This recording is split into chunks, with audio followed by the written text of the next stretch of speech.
Tonight, we're going to travel to the edge of everything humanity has ever touched. Not a metaphor, not a thought experiment. There is a machine, right now, drifting through the darkness between stars, more than 24 billion kilometers from the world where it was built. It is roughly the size of a small car. It weighs less than a grand piano. And it is the farthest thing a human being has ever sent into the universe. Its name is Voyager 1. And before it went silent, it detected something that changed the way we understand our place in the cosmos. For 47 years it transmitted. Every day, a whisper travelling at the speed of light, taking more than 22 hours just to reach us.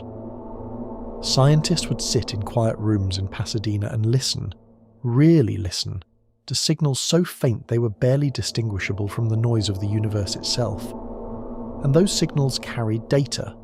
Real, measurable, irreplaceable data about a place no human eye will ever see, a region of space so remote and so cold and so strange that our most powerful telescopes cannot resolve it. Voyager 1 was our only witness, and then, slowly it began to fade. By the end of tonight, you're going to understand exactly what it detected in those final transmissions, what it revealed about the invisible boundary that shields all life on Earth, and why what it found just before the silence is one of the most haunting and beautiful discoveries in the history of human exploration. Before we get started, if you love exploring the depths of space as much as we do, take a second to like the video or subscribe. It's a simple action, but it helps this channel reach more curious minds like yours. There is something deeply affecting about the idea of a machine dying alone in the dark. Not because it suffers, it doesn't, but because of what it represents. Every component inside Voyager 1 was assembled by human hands. Every instruction in its computer was written by a human mind. The golden record bolted to its side carries the sounds of wind and rain, the music of Bach and Chuck Berry, greetings in 55 languages, the laughter of a child, the heartbeat of a mother. We sent all of that into the void, knowing we would lose it, knowing it would drift past any boundary we could imagine and keep going forever, through a darkness so complete and so ancient it makes the entire history of our civilization feel like a single held breath. What Voyager 1 found out there, in the final moments before the silence, is what we are here to explore tonight. Now, let's begin. There is a moment in every long journey when the traveller stops looking back, when the place they came from has grown so small, so distant, so utterly swallowed by the dark that there is nothing left to see. No lights, no landmarks, no familiar constellations hanging in quite the right positions, just the forward motion, relentless and silent, into a darkness that has no name and no end. Voyager 1 reached that moment decades ago, and yet, for years after, it kept talking. It kept sending its quiet signals back across the impossible distance, back toward a small blue world it would never see again. Until one day the signal changed, and then, in the way that all things eventually do, it faded into silence. The date that most people point to is November 2023. That was when NASA engineers at the Jet Propulsion Laboratory in Pasadena, California, noticed that something was wrong with the data stream coming in from Voyager 1. The probe was still transmitting.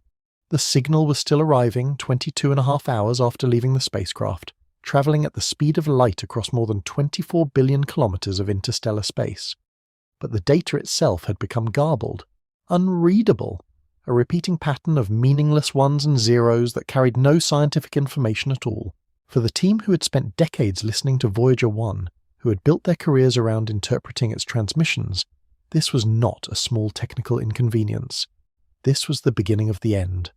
To understand why that moment mattered so much, you have to understand what Voyager 1 represents. Not just scientifically, though the science is extraordinary, you have to understand it emotionally. This is a machine that was launched in September of 1977, when the world was a completely different place. The people who designed it, who ran the calculations by hand and programmed its primitive computers with painstaking care, many of them are gone now. The engineers who stood in mission control and watched it lift off on a Titan III-E Centaur rocket have grandchildren who have grown up in a world of smartphones and streaming video, and yet Voyager 1 is still out there, still moving, still for a time, still talking. There is something almost miraculous about that. something that makes the silence when it finally came feel like a genuine loss. The signal, when it was healthy, was almost impossibly faint. We're talking about 22 watts of transmission power. That is roughly equivalent to a refrigerator light bulb. Imagine holding up a refrigerator light bulb in Pasadena, California, and trying to detect its glow from a point in space so distant that light itself takes more than 22 hours to cross it. That is what the Deep Space Network dishes were doing. Those enormous radio telescopes stationed in California and Spain and Australia, rotating slowly to track a single point in the constellation Ophiuchus where Voyager 1 was drifting. The fact that they could hear it at all is one of the great engineering achievements in human history. The fact that they could extract meaningful scientific data from that signal for 47 years is something close to a miracle. When the garbled transmissions began in late 2023, the engineering team did not give up. These are people who troubleshoot problems on a spacecraft that takes 45 hours to send a command and receive a response. A single exchange, one instruction sent, one acknowledgement received, takes nearly 2 days. You cannot simply reboot Voyager 1 the way you restart a laptop. Every intervention requires extraordinary patience, extraordinary precision, and a willingness to sit with uncertainty for weeks at a time while the signal crawls across the solar system and back. But they did it. They traced the problem to a single corrupted chip in the flight data system computer, one tiny component that had been sending a garbled loop of nonsense instead of real data. And in April of 2024, after months of painstaking work, they managed to recover the signal. Voyager 1 spoke clearly again. But here is what that moment of recovery felt like to the people involved, and to the millions of people around the world who had been following the story with a quiet, private intensity. It felt like a reprieve, like a loved one who'd been lost in a storm and found their way back to the light, just for a little while longer. Because everyone understood, in the back of their minds, that this was borrowed time. Voyager 1's nuclear power source, a radioisotope thermoelectric generator, loses roughly 4 watts of power every year. The instruments are being shut down one by one to conserve energy. The cameras went dark decades ago. The hydrazine thrusters that keep the antenna pointed toward Earth are operating at the very edge of their design limits. Every year that passes, the signal gets a little weaker, the data a little thinner, the silence a little closer. What makes the final transmissions of Voyager 1 so significant is not just their emotional weight, though that weight is enormous. It is what they contain. In the years leading up to the communications crisis, and in the data recovered after the repair, Voyager 1 was sending back readings from a region of space that no other instrument, human-built or otherwise, had ever directly sampled. It was measuring the plasma density of the interstellar medium. It was detecting the magnetic field orientation beyond the heliopause, the outer boundary of our sun's influence. It was counting cosmic ray particles that had travelled billions of light-years from dying stars in other galaxies before striking its detectors. Every data point was irreplaceable. Every reading was a first. There is no backup probe in that location. There is no second chance to sample that particular patch of interstellar space at this particular moment in cosmic history. What Voyager 1 recorded, it recorded alone. And there was something else.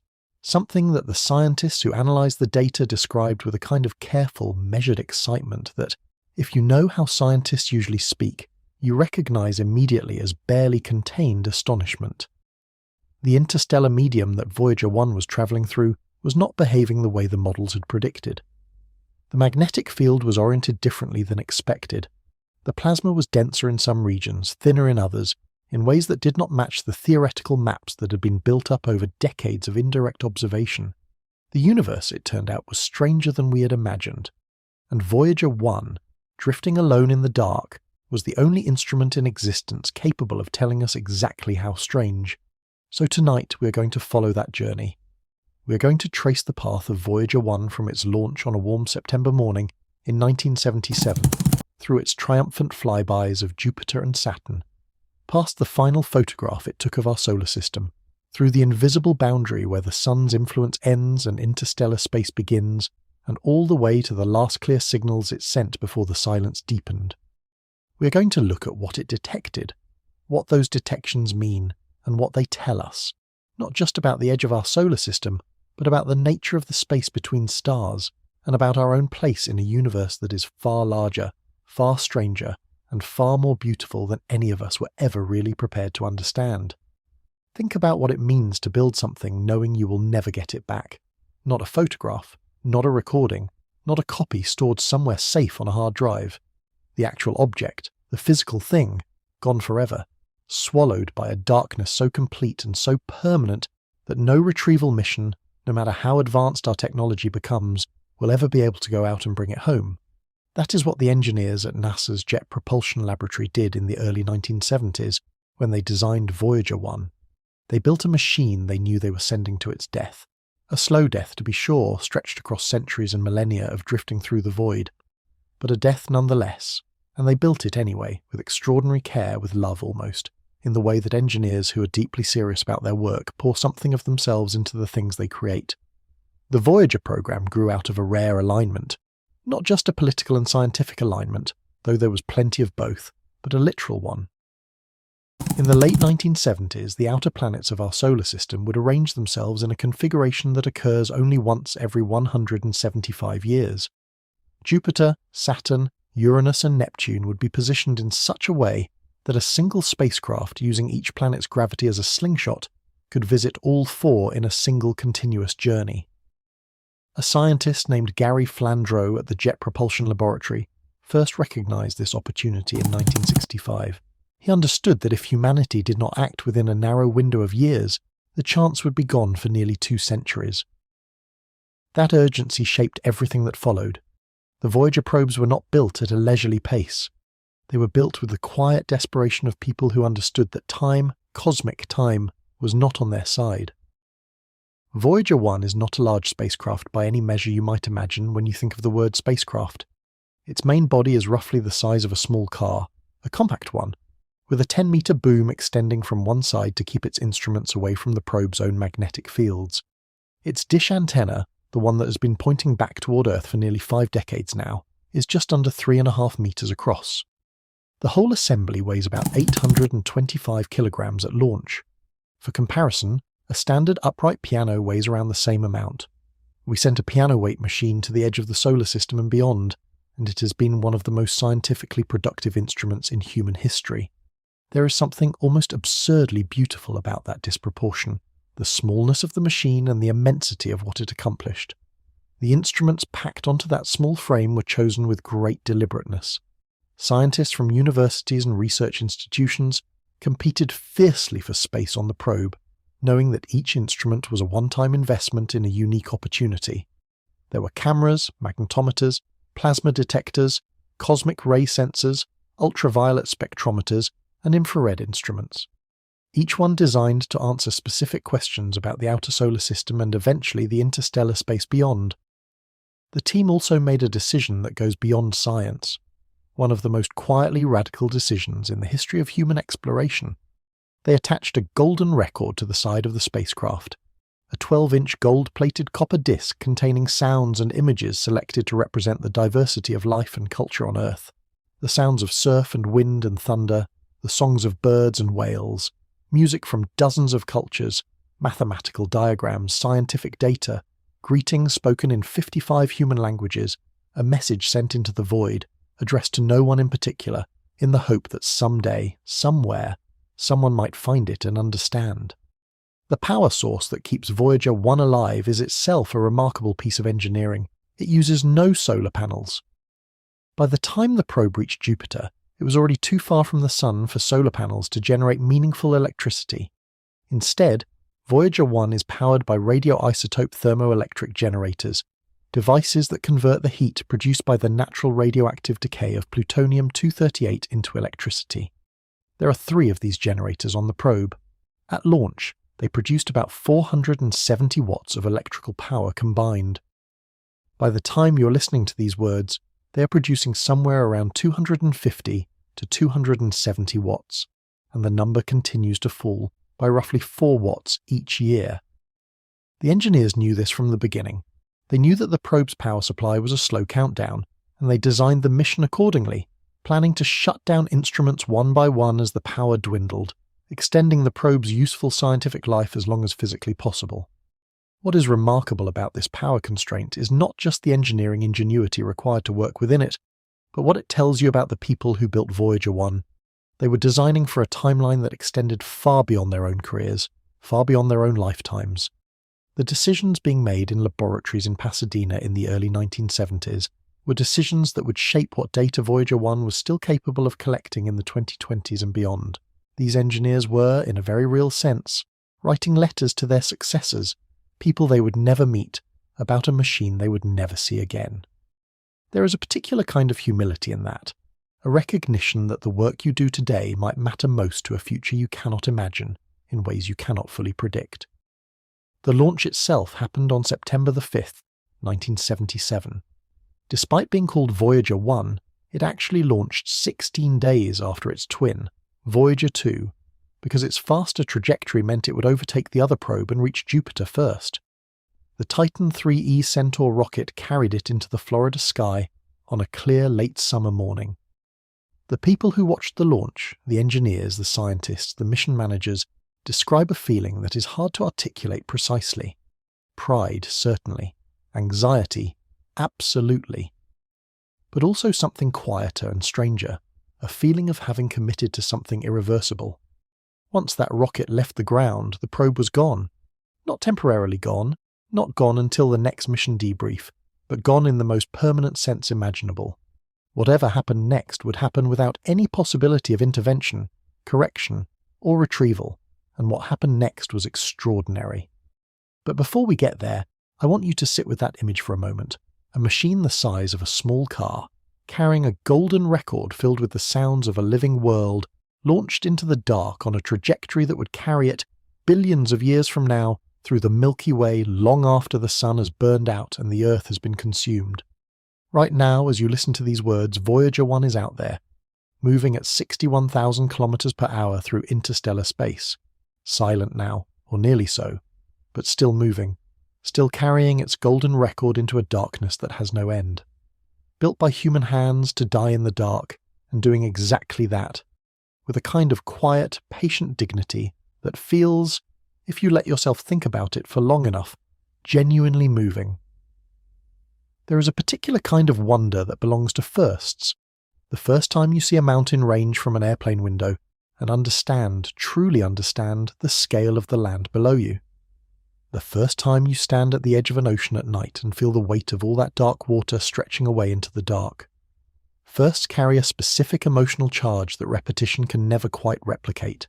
And in the history of space exploration, there have been very few moments that carried the charge of what Voyager 1 sent back as it swung through the outer solar system in the late 1970s and early 1980s.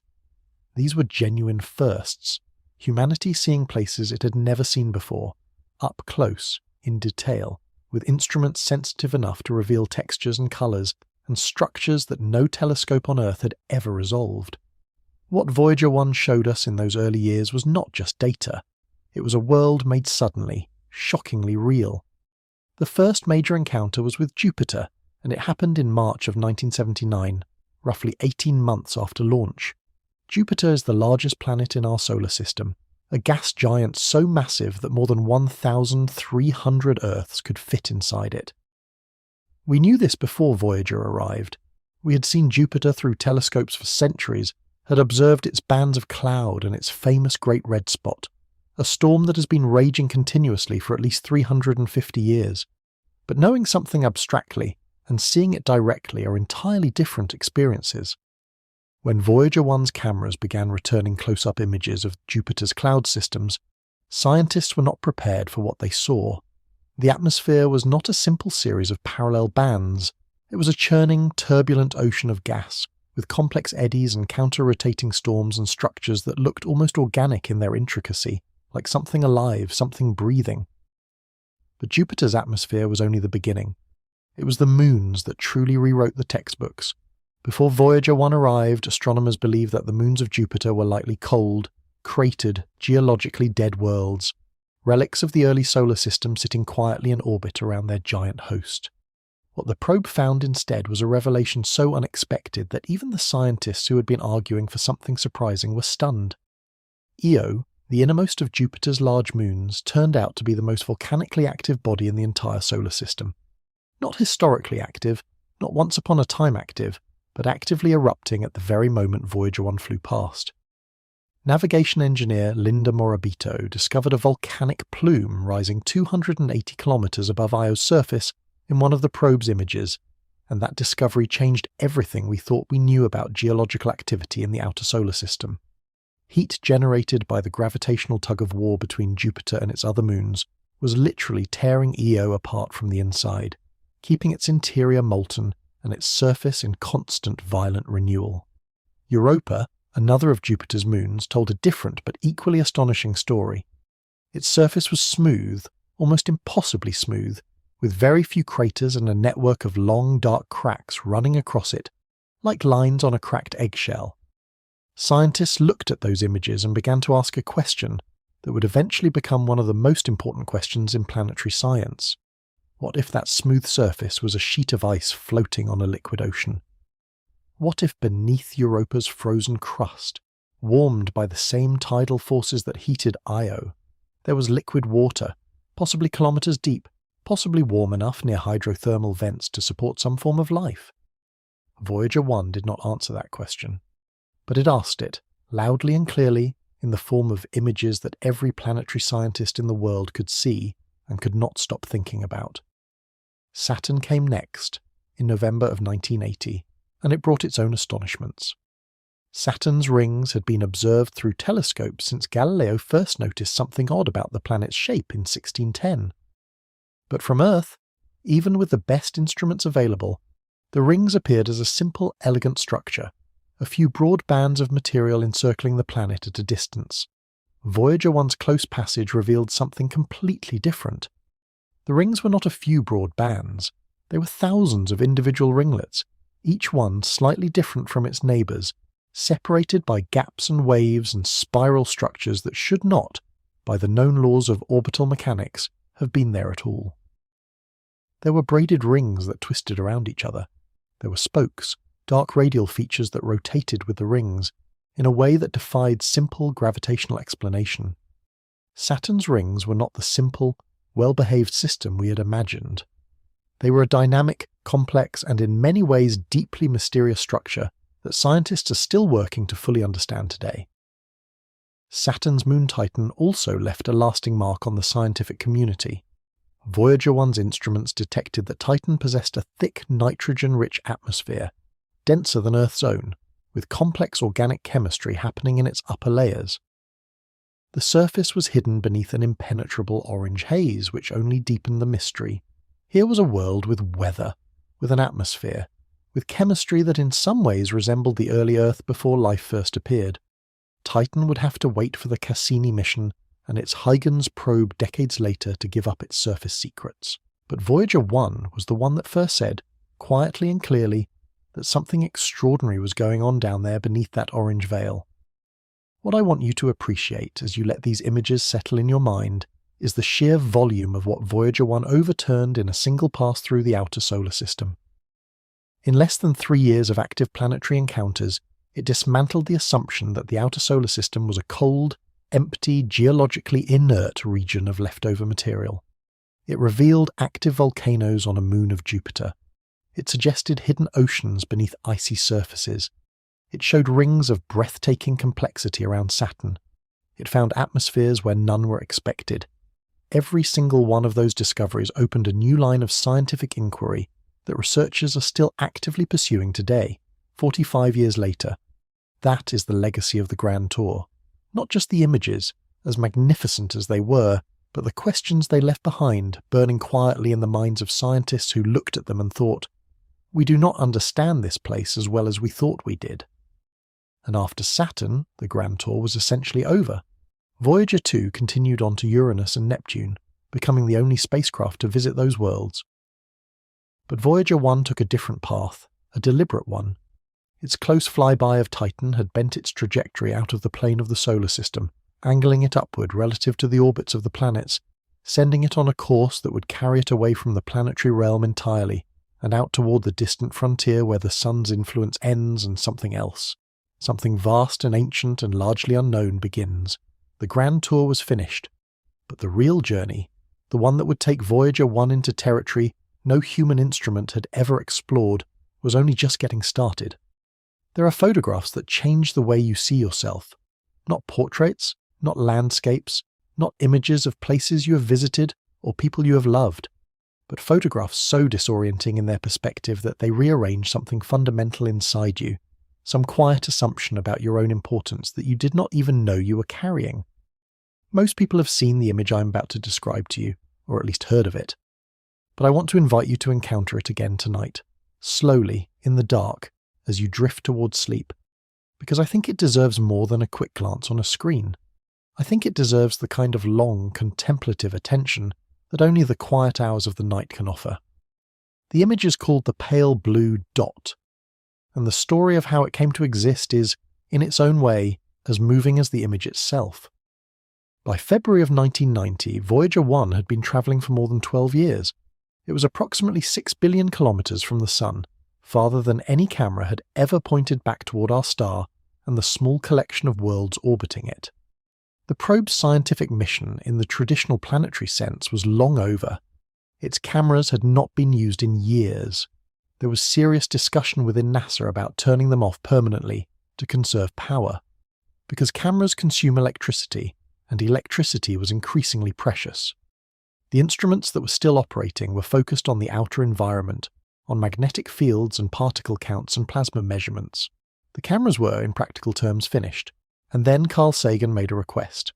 Carl Sagan was one of the most eloquent voices in the history of science, a man who had the rare and extraordinary ability to take the cold facts of astronomy and transform them into something that felt personally meaningful, something that reached through the numbers and the distances and touched the human being listening on the other side.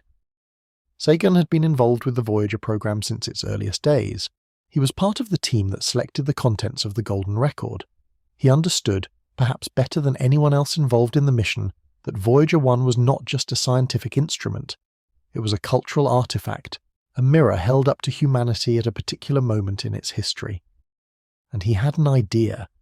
He wanted to use Voyager 1's cameras one final time, to turn them around and take a portrait of the solar system from the outside, from a vantage point no human eye had ever occupied. The idea was not immediately popular within NASA. Some engineers and scientists objected on practical grounds, arguing that pointing the cameras toward the inner solar system meant pointing them dangerously close to the Sun, risking damage to the instruments. Others questioned the scientific value of such images.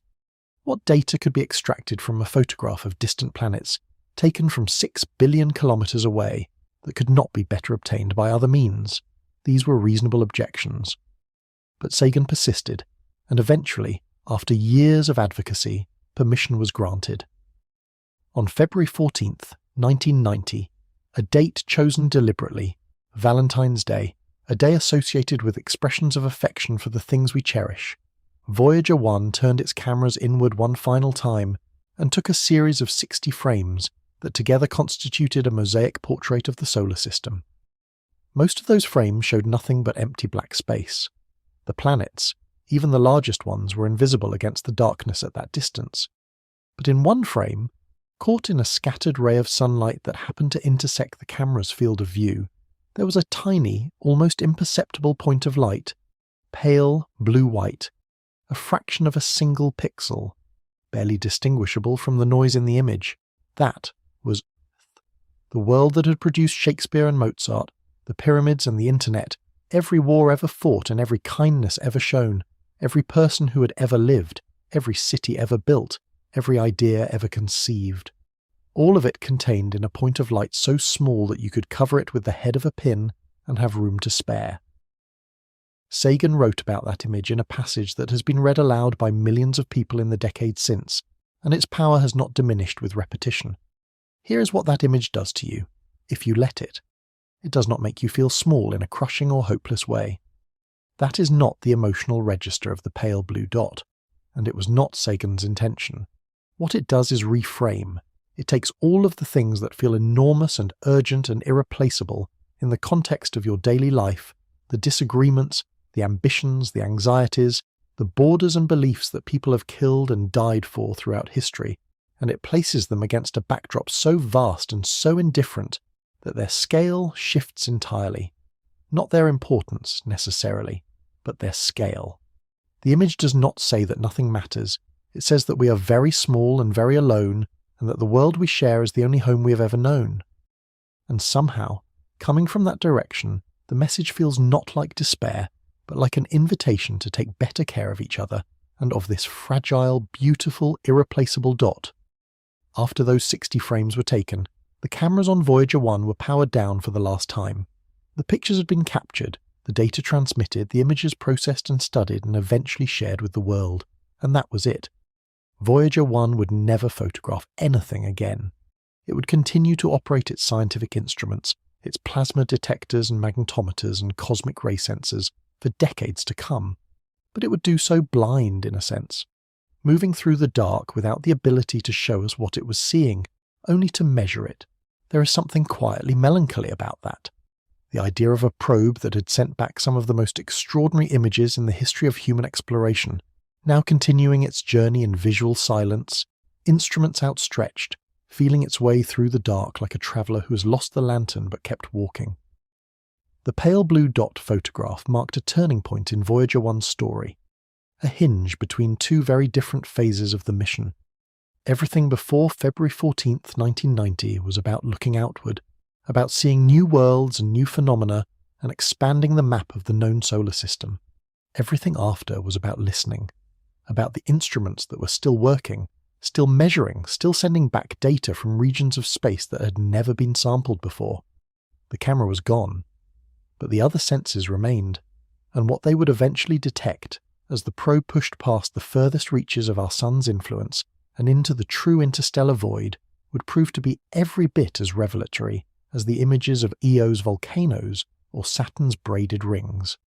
More so, perhaps, because what lay ahead was not just a new world, it was a new kind of space entirely. Imagine standing at the shore of an ocean on a windy day.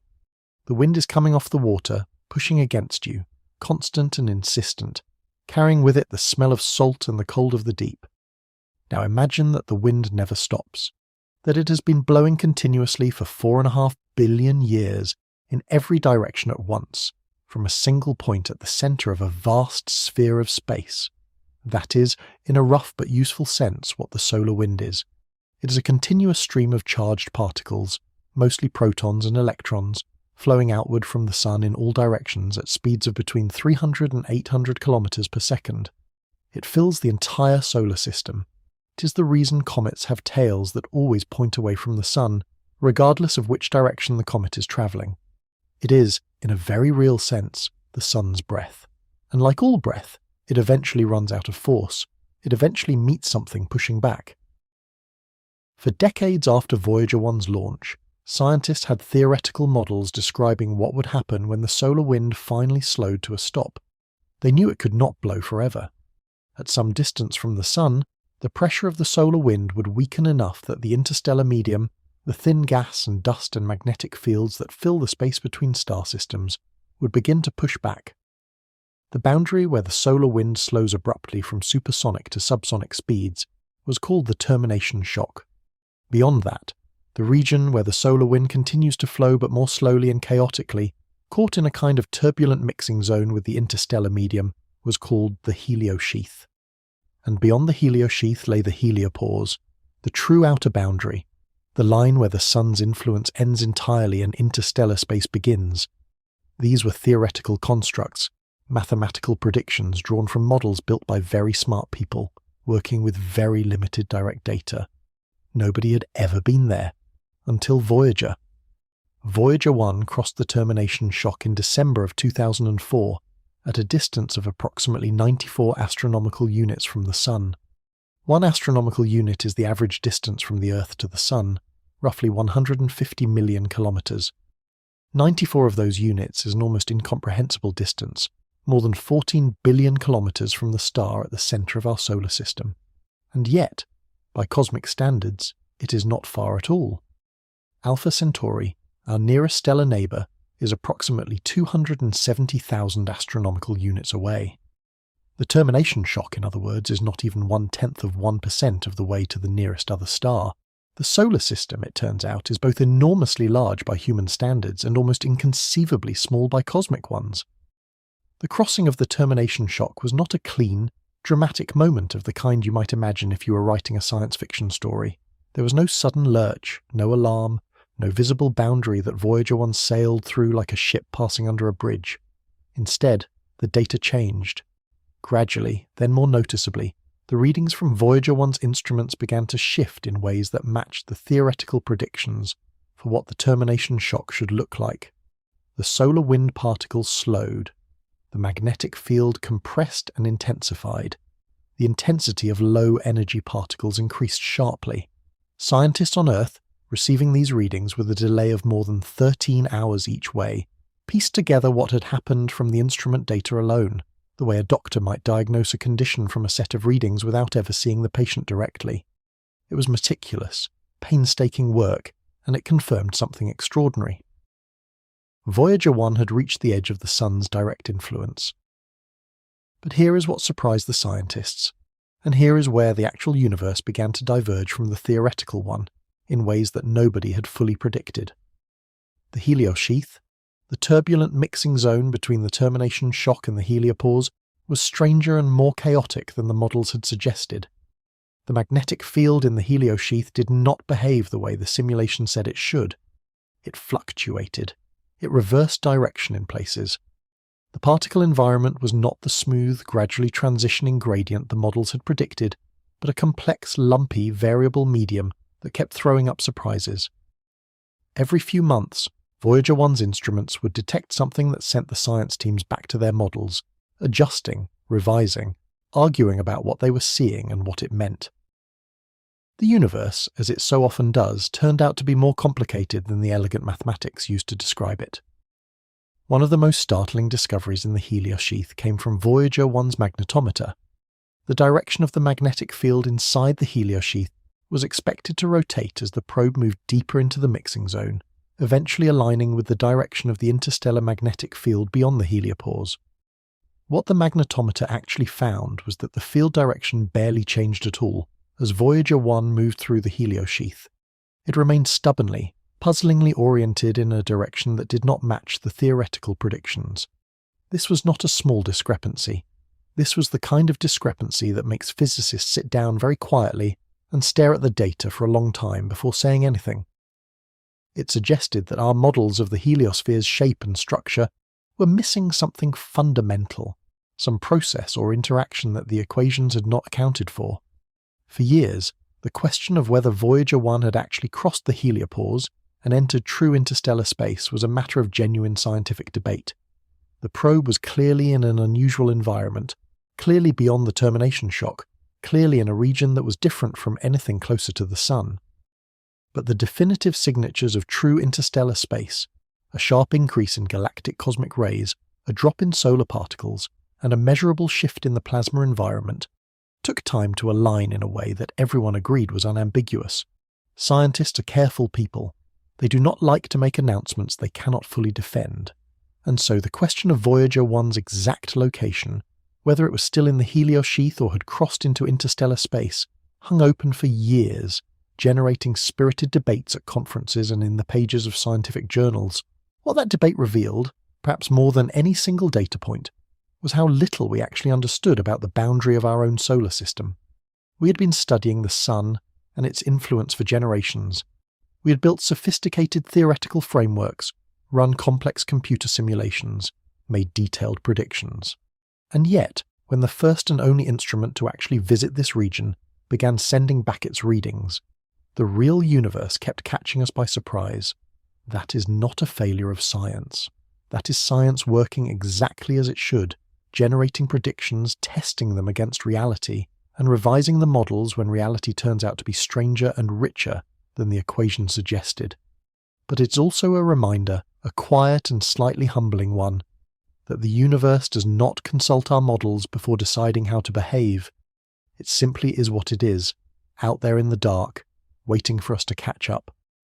There is something sheltering you right now that you have never seen, never felt, and almost certainly never thought about before tonight. It has no walls you can touch, and no roof you can look up at. It does not show up in any weather forecast or appear on any map, and yet without it, life on Earth would almost certainly not exist. It surrounds the entire solar system, extending billions of kilometers in every direction from the Sun, a vast invisible bubble of magnetic field and solar wind that stands between everything you have ever known and one of the most hostile environments in the universe. It is called the heliosphere, and Voyager 1, in its long journey outward, gave us our first direct measurements of its true shape, its true size, and the genuinely terrifying nature of what lies just beyond its outer edge. To understand what the heliosphere does, you first need to understand what it is protecting us from. Interstellar space is not empty. This is one of those facts that sounds simple, but carries enormous weight when you sit with it long enough. The space between star systems is filled with a thin but consequential medium of gas, dust, and magnetic fields. It is also saturated with galactic cosmic rays, high-energy particles travelling at close to the speed of light, produced by supernova, neutron stars, black hole jets, and other violent events scattered across the Milky Way. These particles are not harmless background radiation. They carry enough energy to damage DNA, disrupt electronics, and over long timescales, strip away the atmospheres of planets that are not adequately shielded. Mars, which lost its global magnetic field billions of years ago, and therefore lost much of its protection from both solar and cosmic radiation, has had its atmosphere slowly eroded away over geological time. The surface of Mars today is a cold, irradiated desert in large part because it lost its shield. Earth has kept its shield, and the heliosphere is a large and important part of why. The heliosphere works because the solar wind, that continuous stream of charged particles flowing outward from the Sun at hundreds of kilometers per second, carries with it the Sun's magnetic field, stretched and wound into a vast spiral structure called the Parker spiral, after the physicist Eugene Parker, who first described it mathematically in 1958. This magnetized solar wind pushes outward in all directions, and as it does, it creates a region of space dominated by the Sun's electromagnetic influence rather than the galaxies. Galactic cosmic rays trying to penetrate this bubble are deflected by its magnetic field, scattered, slowed, redirected. Not all of them are stopped. Some get through, and the cosmic rays that do reach Earth's surface are part of the natural background radiation that living things on this planet have evolved alongside for billions of years. But the heliosphere reduces the flux of the most energetic and damaging particles by a significant factor. It is, in the most literal sense, a shield. The shape of the heliosphere has been a subject of genuine scientific debate, and Voyager 1's data has played a central role in reshaping our understanding of it. For decades, the standard model depicted the heliosphere as roughly teardrop-shaped, with a blunt leading edge facing in the direction of the Sun's motion through the galaxy, and a long trailing tail stretching out behind, like a comet moving through the interstellar medium. Recent data, including measurements from Voyager 1 and from a NASA mission called the Interstellar Boundary Explorer, which maps the heliosphere's boundaries using energetic neutral atoms, has challenged this picture significantly. Some researchers now argue that the heliosphere is more spherical or even crescent-shaped than the classic teardrop model suggested. The debate is ongoing, and it matters, because the shape of the heliosphere affects how well it deflects cosmic rays, and therefore how much radiation reaches the inner solar system where we live. Here is the thing most people do not realize about the heliosphere. It is not static. It breathes. It expands and contracts in response to the solar cycle, the roughly 11-year rhythm of solar activity during which the Sun's magnetic field flips polarity, and the number of sunspots, solar flares, and coronal mass ejections rises and falls.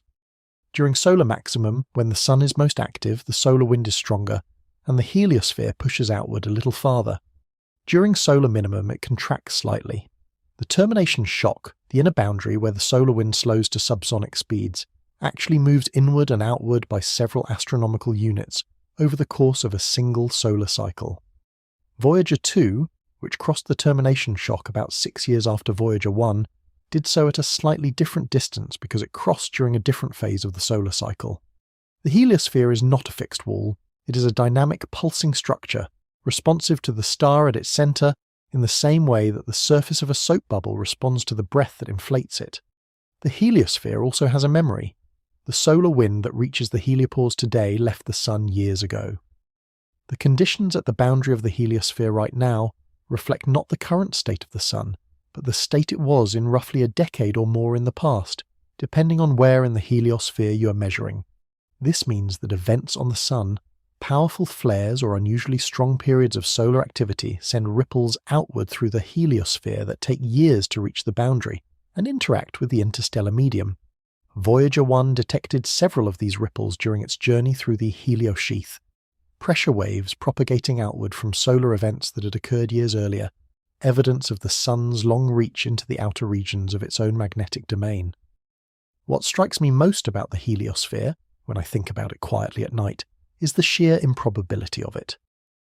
We are living inside a magnetic bubble, 4 billion kilometers across, blown by a middle-aged star on the outer arm of a spiral galaxy, in a universe that is mostly radiation and vacuum and violent energy. The conditions that allow complex chemistry, liquid water, stable temperatures, and ultimately life to exist on a small rocky planet inside this bubble are the product of an almost absurdly specific set of circumstances. The right distance from the right kind of star, a large magnetic field generated by a liquid iron core, an ozone layer in the upper atmosphere, and surrounding all of it, this enormous invisible cocoon of magnetized solar wind standing between the living world and the galactic environment that would otherwise scour it clean.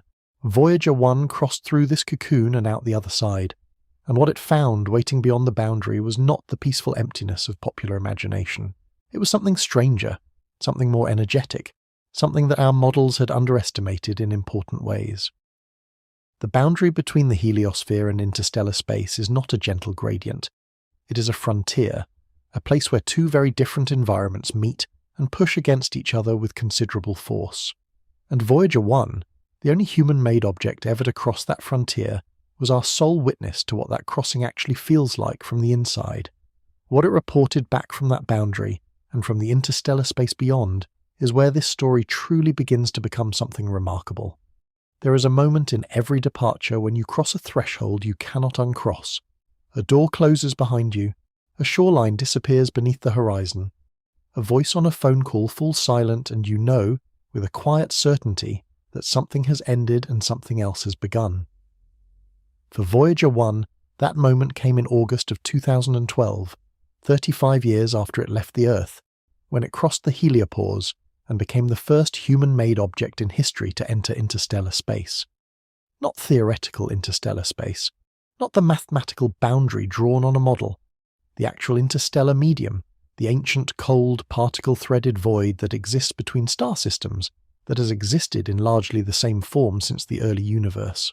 Voyager 1 crossed into it and kept going, and the data it sent back from the other side was not what anyone had quite expected. The confirmation that Voyager 1 had actually crossed the heliopause did not come immediately. This is worth understanding because it speaks to both the complexity of the boundary itself and to the careful, evidence-driven way that scientists approach extraordinary claims. In the months leading up to August 2012, Voyager 1's instruments had been showing increasingly dramatic changes. The count of low-energy particles originating from the Sun was dropping sharply. The count of high-energy galactic cosmic rays was rising just as sharply. These were the signatures the science team had long predicted would mark the crossing of the heliopause. But one crucial piece of evidence was missing. The magnetic field direction had not rotated the way the model said it should when crossing from the heliosphere into the interstellar medium. And without that rotation, some scientists were reluctant to declare the crossing official. The missing piece arrived in April of 2013, months after the actual crossing, and it came from an unexpected instrument. Voyager 1's plasma wave science instrument detected oscillations in the plasma surrounding the probe, vibrations caused by a powerful coronal mass ejection that had left the Sun more than a year earlier and finally reached Voyager 1's location. By analysing the frequency of these oscillations, scientists could calculate the density of the plasma the probe was moving through, and the density was dramatically higher than it had been inside the heliosphere, consistent with what theoretical models predicted for the interstellar medium. The magnetic field puzzle was eventually resolved by a more nuanced understanding of the heliopause geometry, which turned out to be oriented in a way that preserved the field direction across the boundary, rather than rotating it. In the end, the evidence converged. Voyager 1 had crossed. It was out. The announcement. when it came in September of 2013, was felt far beyond the scientific community. Something about it reached people who do not normally follow space news, who do not subscribe to astronomy journals or attend planetary science conferences. The story appeared on the front pages of newspapers around the world. It trended on social media. People who had been children when Voyager 1 launched, who are now middle-aged with children of their own, found themselves unexpectedly moved by a piece of news about a small spacecraft drifting through the dark. I think the reason for this is not hard to identify. The heliopause crossing was not just a scientific milestone, it was a human one. For the first time in the 4.5 billion year history of this planet, something made here had left the solar system. We had touched interstellar space, not with a radio telescope or a mathematical equation or a theoretical model, but with an actual physical object, something you could reach out and put your hand on if it were not 24 billion kilometers away. But here is what makes the heliopause crossing scientifically fascinating beyond its symbolic weight. The data Voyager 1 sent back from the boundary region revealed that the heliopause is not a simple, smooth, well-defined line.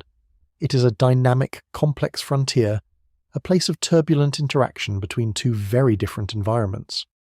The solar wind and the interstellar medium do not simply meet and stop at a clean boundary. They push and compress and mix in complicated ways. The heliopause appears to have a layered structure, with regions of mixed plasma and magnetic field that do not belong cleanly to either the heliosphere or the interstellar medium. There may be multiple thin layers of transition rather than a single sharp edge. And the boundary almost certainly fluctuates in position over time, breathing in and out in response to both solar activity and variations in the local interstellar medium. The picture that emerged from Voyager 1's crossing was far more intricate than the clean theoretical boundary the models had described. One of the most striking findings from the heliopause crossing was what Voyager 1 detected about the magnetic field in the very thin boundary layer itself. The field was significantly stronger than predicted, compressed by the pressure of the interstellar medium pushing inward against the heliosphere. This compression had a measurable effect on the cosmic ray environment near the boundary, creating a kind of enhanced barrier layer that was more effective at deflecting certain types of particles than the models had anticipated. The universe, as it turned out, had built a slightly better shield than our equation suggested, which sounds reassuring until you consider the flip side, that if the shield is stronger in some ways, the environment it is shielding against must be correspondingly more intense. The interstellar medium, beyond the heliopause, is not gentle. It is saturated with energetic particles from distant stellar explosions, threaded with magnetic fields of galactic origin, and cold in a way that makes the coldest places in the inner solar system seem almost warm by comparison. Temperature in interstellar space is a complicated concept, because the medium is so thin that temperature in the conventional sense, the kind you measure with a thermometer, does not quite apply. But if you were to translate the kinetic energy of the particles in the local interstellar medium into a temperature, you would get a number somewhere between 6,000 and 10,000 degrees Celsius. This sounds paradoxically warm for a region we think of as cold, and in a sense it is warm, energetically, at the particle level. But the density of those particles is so vanishingly low, only a few atoms per cubic centimetre, in the warm interstellar medium Voyager 1 is currently traversing, that there is almost no heat transfer at all. You would not feel warmth from those energetic particles. You would be exposed to radiation, to cosmic rays, to magnetic fields. But you would be freezing, in the sense of losing heat to your environment far faster than the sparse surrounding particles could replace it. Interstellar space is hostile in ways that are subtle and multiple, and deeply inhospitable to anything resembling life as we know it. Voyager 1 crossed into all of that and kept transmitting.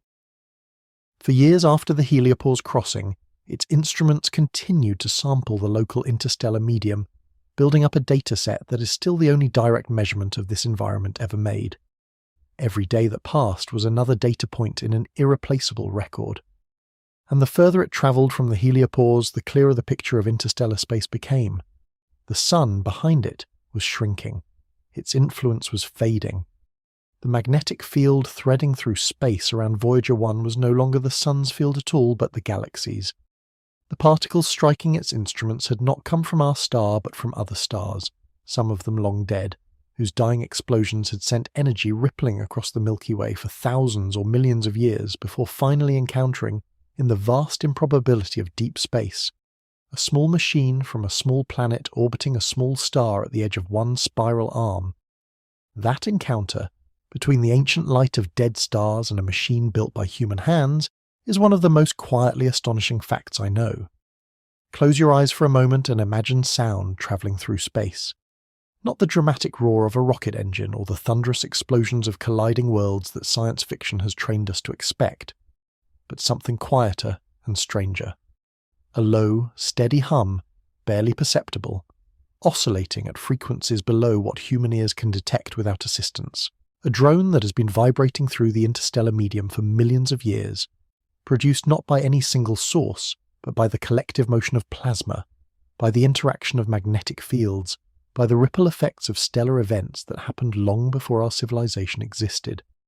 Voyager 1 could not hear this sound the way you and I hear sound, but it had an instrument capable of detecting the oscillations that produce it. And what that instrument recorded in the years after Voyager 1 crossed the heliopause was converted into audio that humans could actually listen to. Scientists played it for the first time in 2021. And the reaction, even among people who had spent their entire careers studying the physics of the interstellar medium, was something close to awe. The instrument responsible for this discovery is called the Plasma Wave Science Instrument, and it was not originally designed with interstellar sound detection in mind.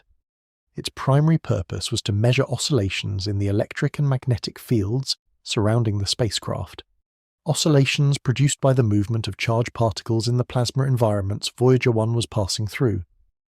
In the inner solar system, near Jupiter and Saturn, this instrument had been enormously productive, detecting radio emissions from those planets, measuring plasma waves in their magnetospheres, helping scientists understand the complex electromagnetic environments of the gas giants. But nobody in 1977 was thinking about what this instrument might detect once Voyager 1 crossed into interstellar space. That was simply too far in the future to plan for. The instrument kept working anyway, and what it eventually found was entirely unexpected. The discovery came when scientists at Cornell University analysed data from the plasma wave instrument, covering the period from 2017 to 2020, years after Voyager 1 had crossed the heliopause and was moving deeper into the interstellar medium. They were looking at the continuous low-level signal the instrument was recording between the dramatic events caused by solar coronal mass ejections, the quieter background hum of the plasma itself. What they found was that the interstellar medium was not electrically silent between events. It was vibrating, continuously, at a narrow range of frequencies corresponding to the natural oscillation frequency of the plasma, what physicists call the plasma oscillation frequency, which depends on the density of electrons in the surrounding medium. The interstellar medium, it turned out, was singing quietly to itself, and Voyager 1, drifting through it at 61,000 kilometers per hour, was close enough to listen. When the Cornell team converted these plasma oscillations into audio, shifting the frequencies up into the range of human hearing, the result was a sound that people described in remarkably consistent terms: eerie, haunting, unexpectedly musical. It is a steady, low-pitched drone, with subtle variations in tone that correspond to changes in the plasma density around Voyager 1 as it moves through slightly different patches of the interstellar medium. If you imagine a single cello note held for an extraordinarily long time, very quietly, with slow, gradual shifts in pitch, as the bow pressure changes, you have something in the vicinity of what the interstellar medium sounds like when translated into human audible frequencies. It is the sound of the space between stars, and it is, in a way that is difficult to articulate precisely, but impossible to miss when you hear it, deeply affecting. There is something about knowing what you are listening to, the actual acoustic signature of a place no human being has ever been, and very likely never will go, that changes the experience of the sound entirely.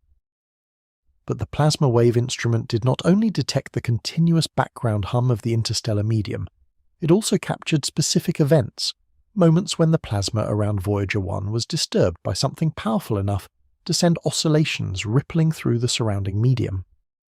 The most significant of these events were caused by coronal mass ejections from the Sun, enormous eruptions of solar material that travel outward through the heliosphere and, years later, reached the heliopause and beyond, sending pressure waves into the interstellar medium that Voyager 1 could detect. In 2017, for example, the plasma wave instrument recorded a dramatic spike in activity, consistent with a pressure wave caused by a period of intense solar activity that had occurred approximately 2 years earlier. The Sun had sneezed, in a manner of speaking, and the echo of that sneeze had travelled 14 billion kilometres across the heliosphere and out into interstellar space before finally reaching Voyager, one's outstretched instruments. These events were scientifically valuable for reasons beyond their intrinsic drama. By measuring the frequency of the plasma oscillations triggered by each pressure wave, scientists could calculate the electron density of the interstellar medium at Voyager 1's location, and what they found was that the electron density was increasing as the probe moved further from the heliopause. The interstellar medium was getting, very slightly but measurably, denser as Voyager 1 moved deeper into it.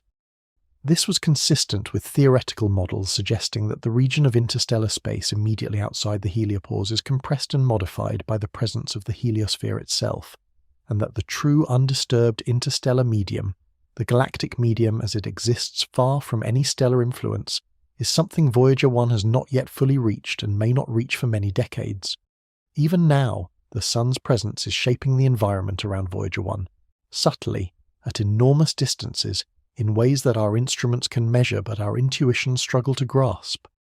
There is something philosophically interesting about the fact that it was sound, or something convertible into sound, that provided one of the most evocative windows into the interstellar medium. We are a species that evolved to understand our environment through multiple senses, and for most of human history, the universe beyond our atmosphere was accessible only to sight. We built telescopes, not microphones. We mapped the sky in light, in radio waves, in infrared and ultraviolet and X-ray and gamma-ray wavelengths, but always in the visual metaphor, always as something to look at. The plasma wave data from Voyager 1 offered something different. It offered something to listen to. And in listening, even through the mediation of a frequency shift and an audio converter, something about the experience of the interstellar medium changed. It became less abstract, less purely numerical. It acquired a texture that the mind could engage with in a different way, an almost bodily way, the way music engages you differently from a graph of the same data. I think about that sound sometimes, in quiet moments. The low, steady hum of the interstellar medium, vibrating at frequencies that have nothing to do with us, that were there long before the Sun formed, and will be there long after it burns out. Voyager 1 is moving through that hum right now, at this very moment, as you listen to these words. Its plasma wave instrument, if it is still operating, is still sampling those oscillations, still recording the acoustic texture of a place that is as close to nowhere as anywhere in our cosmic neighbourhood gets. And the signal carrying that data is travelling toward us at the speed of light, taking more than 22 hours to make the crossing, arriving at enormous dishes in the California desert and in Spain and in Australia, where engineers are listening carefully and patiently to the last whispers of a machine that has travelled further from home than anything we have ever made. Somewhere in the Milky Way, roughly 10,000 years ago, a star died. Not quietly, not gradually, but in the most violent event that physics permits short of a collision between neutron stars or black holes, a supernova, a detonation so energetic that for a few weeks, that single dying star outshone the entire galaxy it belonged to. The explosion sent a shockwave expanding outward at tens of thousands of kilometers per second, compressing the surrounding interstellar medium, accelerating particles to velocities approaching the speed of light, and flinging them outward in every direction across the galaxy. Those particles have been travelling ever since, threading through the interstellar medium, bouncing off magnetic fields, gradually spreading across the Milky Way in a slow diffusion that takes millions of years to cross the full width of the galaxy. Some of them, a tiny fraction, travelling on trajectories that happened to be aimed in the right direction at the right moment, eventually reached a small corner of one spiral arm where a middle-aged star had been burning quietly for 4.5 billion years. And some of those particles, after crossing 10,000 light-years of interstellar space, struck the detectors of a small spacecraft the size of a compact car that had been launched by the inhabitants of the third planet of that star. The universe is, among other things, a place of almost incomprehensible coincidences. Cosmic rays are one of the most important and least discussed features of the universe we live in. The name is misleading because they are not rays in the way that light is a ray. They are particles, primarily protons and atomic nuclei, stripped of their electrons and accelerated to enormous energies by the violent processes that accompany stellar death, neutron star mergers, and the jets of supermassive black holes. They arrive at Earth from every direction, continuously, at a rate of roughly 1 particle per square centimetre per second at the top of our atmosphere. Most of them are absorbed or scattered by the atmosphere before they reach the ground, but the most energetic ones penetrate all the way to the surface, and some carry so much energy that when they strike the upper atmosphere, they produce cascades of secondary particles that spread out across kilometres of sky before reaching the ground. These cascades, called extensive air showers, are one of the primary ways we detect and study cosmic rays from the ground. But Voyager 1 could detect them directly, without the intervening filter of an atmosphere, which made its readings uniquely valuable. Inside the heliosphere, Voyager 1's cosmic ray detectors registered a relatively low and steady count of high-energy particles. The heliosphere, as we discussed earlier, acts as a partial shield, deflecting and scattering a significant fraction of the galactic cosmic rays that would otherwise penetrate to the inner solar system. The magnetic field carried by the solar wind is not a perfect barrier, but it is a real one, and its effect on the cosmic ray environment inside the heliosphere is measurable and significant. As Voyager 1 moved outward through the heliosheath in the years before the heliopause crossing, the cosmic ray counts began to rise. The shield was thinning, more and more galactic particles were getting through, and then, as the probe approached and crossed the heliopause, the counts spiked dramatically. In the space of a few weeks in the summer of 2012, the rate of cosmic ray detection by Voyager 1's instruments increased by roughly 9%, and then held at the new, higher level. It was one of the clearest signals in the entire mission, and it meant exactly what it appeared to mean. Voyager 1 had moved from a region partially protected from galactic cosmic rays to a region fully exposed to them. The cosmic rays that Voyager 1 detects beyond the heliopause come from sources spread across the entire Milky Way and beyond. Some of them originated in supernovae within our own galaxy, events that happened thousands or millions of years ago, and whose remnants are still visible today as expanding shells of glowing gas. Others come from the vicinity of pulsars, the rapidly rotating neutron stars left behind after a supernova, which can accelerate particles to extreme energies in their powerful magnetic fields. Some of the highest energy cosmic rays may come from sources outside our galaxy entirely, from the jets of active galactic nuclei, the supermassive black holes at the centres of other galaxies that are actively consuming material and firing enormous jets of energy across intergalactic space. When Voyager 1's cosmic ray detector registers a hit, it is recording the arrival of something that has travelled, in some cases, billions of light years and billions of years, to strike a small instrument built in Pasadena, California, in the 1970s. Every detection is a message from the violent universe, delivered after a journey of almost incomprehensible length. What the cosmic ray data from Voyager 1 has revealed about the interstellar medium is subtle, but important. The energy spectrum of the cosmic rays arriving at Voyager 1's location, the distribution of how many particles arrive at each energy level, does not perfectly match what models predicted for the local interstellar medium. There are unexpected features in the spectrum, bumps and dips at certain energies that suggest the interstellar medium in our galactic neighbourhood is not a uniform environment, but a structured one, with regions of different density and magnetic field strength that have left their imprint on the cosmic ray population moving through them. Our solar system, it turns out, is not sitting in a featureless patch of interstellar space. It is embedded in a specific local structure called the local bubble, a region of hot, low-density gas roughly 1,000 light-years across that was likely carved out by a series of supernovae that occurred in our galactic neighbourhood over the past few tens of millions of years. The cosmic rays Voyager 1 is sampling are the cosmic rays of this particular bubble, this particular corner of the Milky Way, and they carry information about its history encoded in their energies and trajectories. There is something deeply humbling about the scale of what cosmic ray science reveals. When you hold a Geiger counter and it clicks, registering a passing particle of background radiation, there is a small but real chance that the particle you just detected has been travelling through the galaxy for millions of years. It left its source, a dying star or a spinning neutron star or the edge of a black hole's accretion disk, long before humans existed, long before our ancestors had evolved opposable thumbs, or the capacity for language, or the ability to build instruments to detect such things.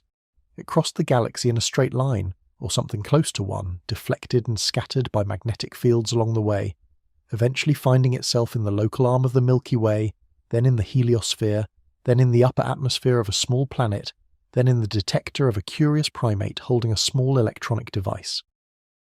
The universe is connected across time in this way, by particles and light and gravitational waves, by information propagating across distances that dwarf any human concept of scale. Voyager 1's cosmic ray data continues to be collected and analysed by scientists today. The readings have helped refine our understanding of the heliosphere's effectiveness as a cosmic ray shield, which has direct implications for the safety of future human spaceflight, beyond the protection of Earth's own magnetic field. Astronauts on long-duration missions to Mars or beyond will be exposed to a cosmic ray environment that Voyager 1 has now helped characterize directly. In this way, a probe launched in 1977 is actively contributing to the planning of human missions that may not happen for another decade or more. The data it collected at the edge of the solar system, from particles fired across the galaxy by dying stars, is helping us figure out how to keep living people safe on their way to another world. That is a chain of connections so long and so strange that it almost defies description, and yet there it is, patient and real, encoded in the data streams that Voyager 1 continues to transmit across the dark. There is a particular kind of dread that engineers feel when a system they have been trusted to keep alive begins to behave in ways it should not. Not the sharp, adrenaline-soaked dread of an immediate crisis, but something slower and more unsettling. The dread of uncertainty. The dread of not knowing whether what you are seeing is a temporary glitch or the beginning of an irreversible decline.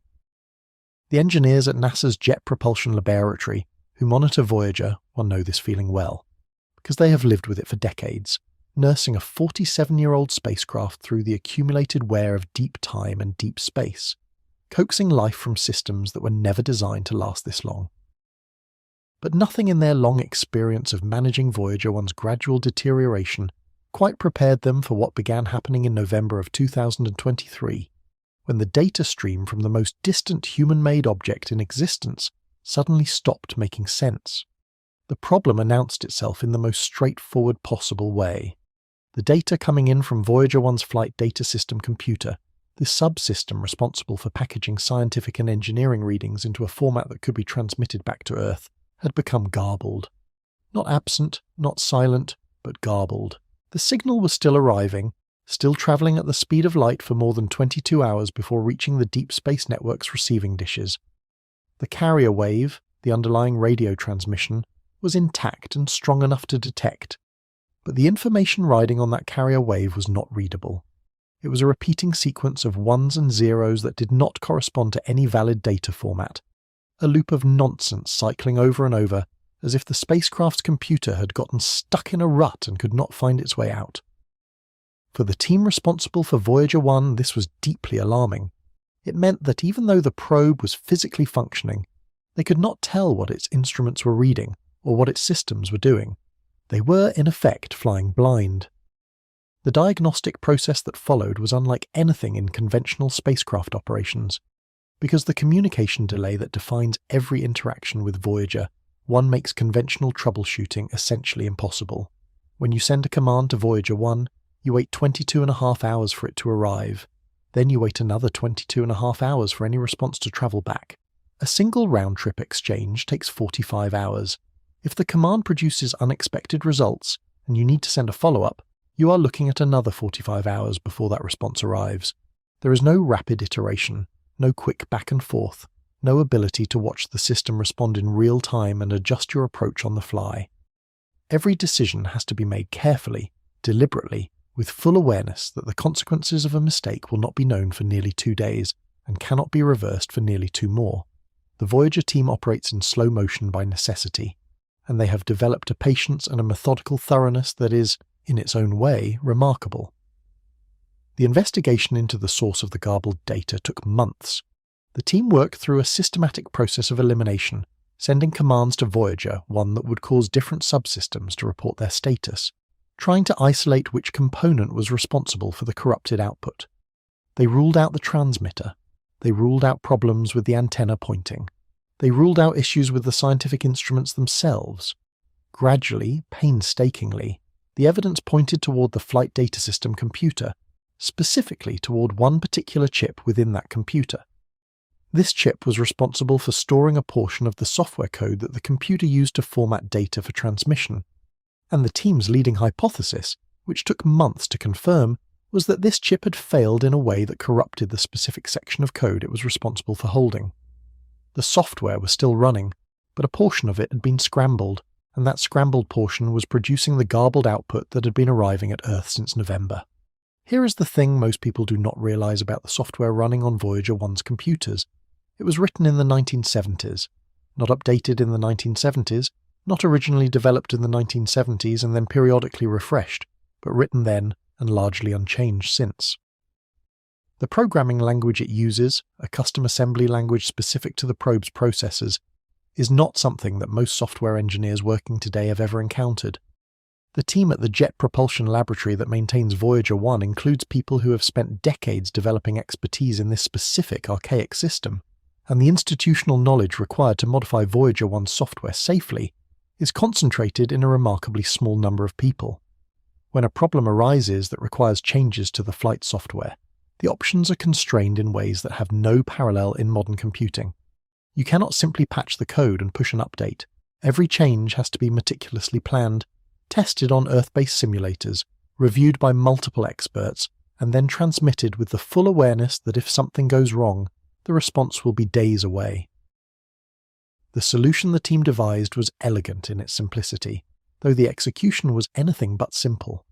Since the corrupted chip could not be repaired remotely, and since the code it held could not be restored to its original state, the engineers decided to move the corrupted code to a different location in the flight data system computer's memory, one that was not affected by the chip failure. This meant carefully identifying all the affected software, dividing it into sections that could be relocated without breaking the dependencies between them, and transmitting the new memory addresses to Voyager one piece by piece, with verification steps at each stage to confirm that the changes had taken effect as intended. The first section of the relocated code was transmitted in April of 2024. The team waited 45 hours for the result, and when the response arrived, it was readable, clean, valid data for the first time in 5 months. The engineers in Pasadena, many of whom had been working on this problem through weeks of uncertainty and false starts, allowed themselves a moment of real celebration. The recovery of Voyager 1's data stream in 2024 was a genuine triumph of human ingenuity and determination, but it also threw into sharp relief the fragility of the thread connecting us to the probe. The chip that failed was not a critical structural component. It was not part of the power system or the propulsion system or the antenna. It was one chip among thousands in a computer that was already decades past its designed operational life, running software written by engineers who were young adults when Neil Armstrong walked on the moon. If that one chip had failed in a slightly different way, in a way that corrupted not just the formatting code, but the core operating code that keeps the spacecraft functioning, the story might have ended very differently. The recovery was real, but so was the reminder that Voyager 1 is living on borrowed time, held together by the expertise of a dedicated team and the sheer improbable durability of systems that simply refused to give up. What was recovered in the data stream after the repair was, in some ways, the most poignant part of the story. The scientific readings that came through once the communications were restored showed Voyager 1 exactly as it had been before the crisis, quietly doing its job in the interstellar medium, its instruments still sampling the plasma and magnetic fields and cosmic rays of the space between stars. It had not known it was lost. It had not known anyone was worried. It had simply continued, patient and faithful, sending its readings into the dark, waiting for someone on the other end to be able to hear them again. There is something in that image that I find genuinely moving, a machine so committed to its purpose that it kept transmitting through months of silence, through the long wait while human beings 45 light hours away worked through the night to bring it back. There is something sacred about last things. The last letter someone wrote before they died. The last photograph taken of a place before it was lost. The last word spoken in a language that no longer has any living speakers. Last things carry a weight that first things rarely do, because they are defined not just by what they are, but by what comes after them, which is absence. The last clear scientific transmission that Voyager 1 sent before the communications crisis of late 2023 was not dramatic in the way that final things in stories tend to be. There was no fanfare, no announcement, no moment where the probe paused and said, "Here is my final reading, remember it well." The data simply arrived, was processed, was added to the archive, and was followed by silence. Only in retrospect did scientists understand what they had been holding in their hands. What those final clear readings contained was by any measure extraordinary. The plasma density data from the plasma wave science instrument showed a local interstellar medium that was slightly denser than readings taken closer to the heliopause, consistent with the gradual compression of the medium as Voyager 1 moved deeper into the local interstellar cloud, the specific patch of slightly warmer and denser interstellar gas that our solar system has been moving through for the past roughly 100,000 years and will continue to move through for perhaps another 10,000 to 20,000 years. This is not a uniform cloud. It has structure, density variations, regions where the gas is slightly clumped together, and regions where it thins out. Voyager 1's plasma readings were beginning to map this structure directly, from the inside, at a resolution that no telescope could match from a distance. Each data point was a measurement of a specific patch of interstellar space at a specific moment, irreplaceable and unrepeatable. The magnetometer readings in those final transmissions told a story that scientists are still working to fully interpret. The magnetic field in the local interstellar medium at Voyager 1's location was oriented at an angle to the galactic plane that differed from what most pre-mission models had predicted. The field strength was also slightly higher than expected, suggesting that the region of interstellar space immediately surrounding our solar system has a somewhat stronger magnetic environment than the average for the local galactic neighbourhood. This has implications for cosmic ray transport, for the shape and behaviour of the heliosphere itself, and for our understanding of the Sun's relationship to its immediate galactic surroundings. The magnetic field of the interstellar medium is not just background scenery. It is an active participant in the dynamics of the heliosphere, pushing against the solar wind, shaping the boundary, influencing how much galactic radiation penetrates to the inner solar system. Getting direct measurements of it from inside the interstellar medium is exactly as valuable as it sounds. The cosmic ray readings in those last transmissions continued to show the elevated particle flux that had been building since the heliopause crossing. But there were subtle features in the energy spectrum that caught the attention of researchers reviewing the data. At certain energy ranges, the flux was slightly lower than models predicted, while at other energy ranges it was slightly higher. These deviations were not large enough to overturn the models entirely, but they were large enough to be real, to be outside the margin of measurement error, to demand explanation. The leading hypothesis involves the specific magnetic field geometry in the region of interstellar space Voyager 1 is traversing, which may be channeling certain energies of cosmic rays more efficiently than others, creating the observed deviations from the smooth theoretical spectrum. But this is a hypothesis, not a confirmed explanation. The data is there. The full interpretation is still being worked out. Perhaps the most quietly significant reading in the final transmissions was the one that got the least public attention. The low-energy charged particle instrument, one of the suite of detectors designed to measure particles in the energy range between solar wind particles and full galactic cosmic rays, recorded a population of particles in the interstellar medium that appeared to originate not from the galaxy at large, but from the heliopause itself. These particles, called anomalous cosmic rays, are thought to be interstellar neutral atoms that drift into the heliosphere, get ionized by the solar wind, and are then accelerated to high energies at the termination shock before eventually escaping back into the interstellar medium. Finding them beyond the heliopause, still carrying traces of their origin in the inner heliosphere, provided a direct measurement of how particles leak out of the heliospheric boundary into interstellar space. It was in its way a portrait of the heliosphere painted from the outside, using particles that had escaped from within it as the brushstrokes. Taken together, the final clear transmissions from Voyager 1 constituted something that scientists will spend years fully analysing and decades referencing. A direct sample of the local interstellar medium at a specific location, at a specific moment in the Sun's journey through the galaxy, measured by instruments that were there, physically present, embedded in the very environment they were studying. This is the gold standard of scientific measurement, not inference from a distance, not modelling from indirect signals, direct in situ measurement of an environment that no other instrument has ever visited and no other instrument currently has the capability to visit.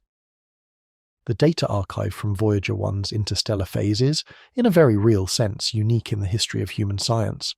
There is nothing else like it. There will not be anything like it for a very long time. I want you to hold that thought for a moment, because I think it is easy to let it slip past without fully landing. We live in an era of extraordinary scientific instruments. The James Webb Space Telescope is currently imaging galaxies that formed less than 300 million years after the Big Bang. The Event Horizon Telescope has produced direct images of the supermassive black holes at the centres of galaxies millions of light years away. Gravitational wave detectors are sensing the ripples in space-time produced by colliding black holes and neutron stars across the universe.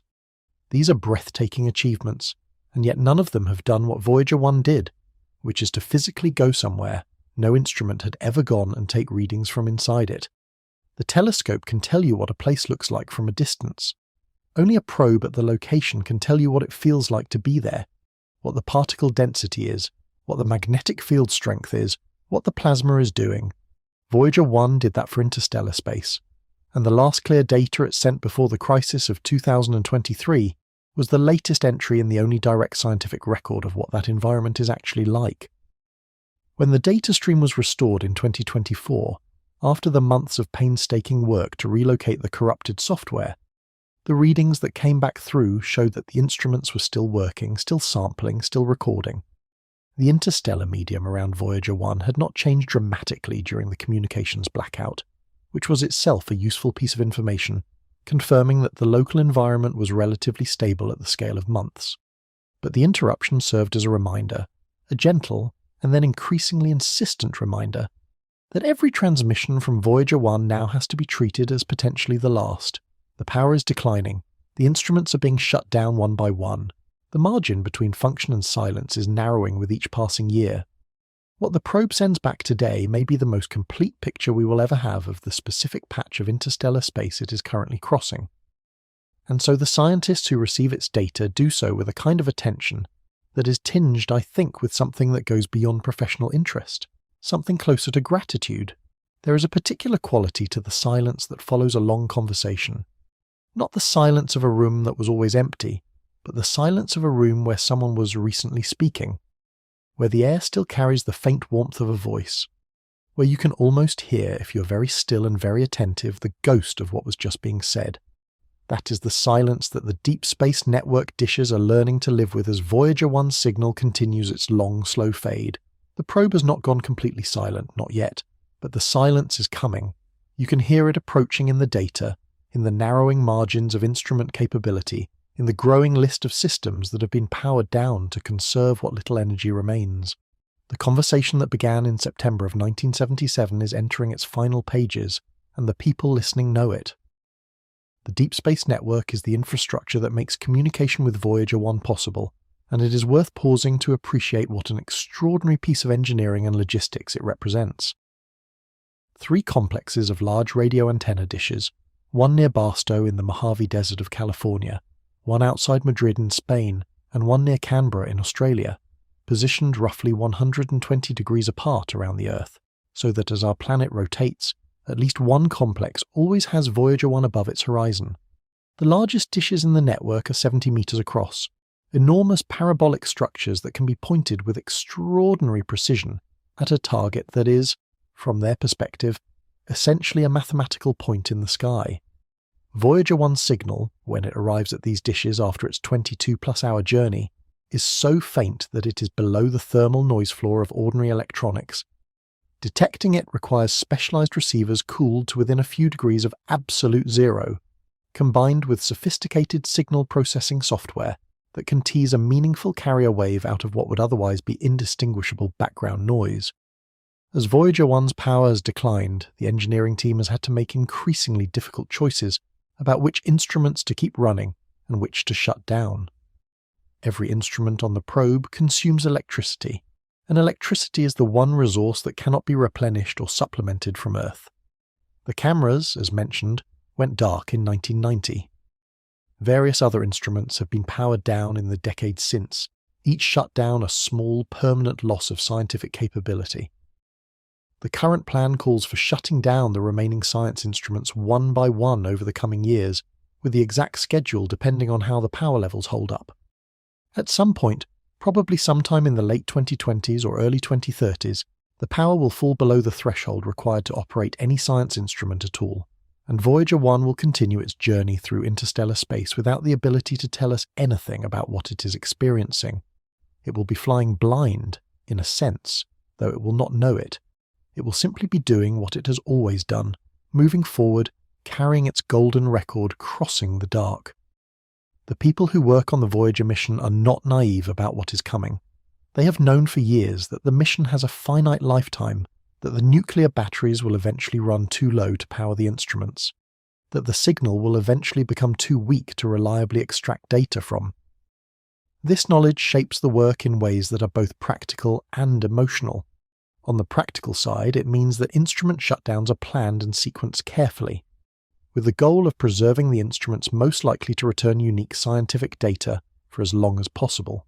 The magnetometer, the plasma wave science instrument, and the cosmic ray detectors are considered the highest priority for the late mission phase, because the data they return from the interstellar medium is truly irreplaceable.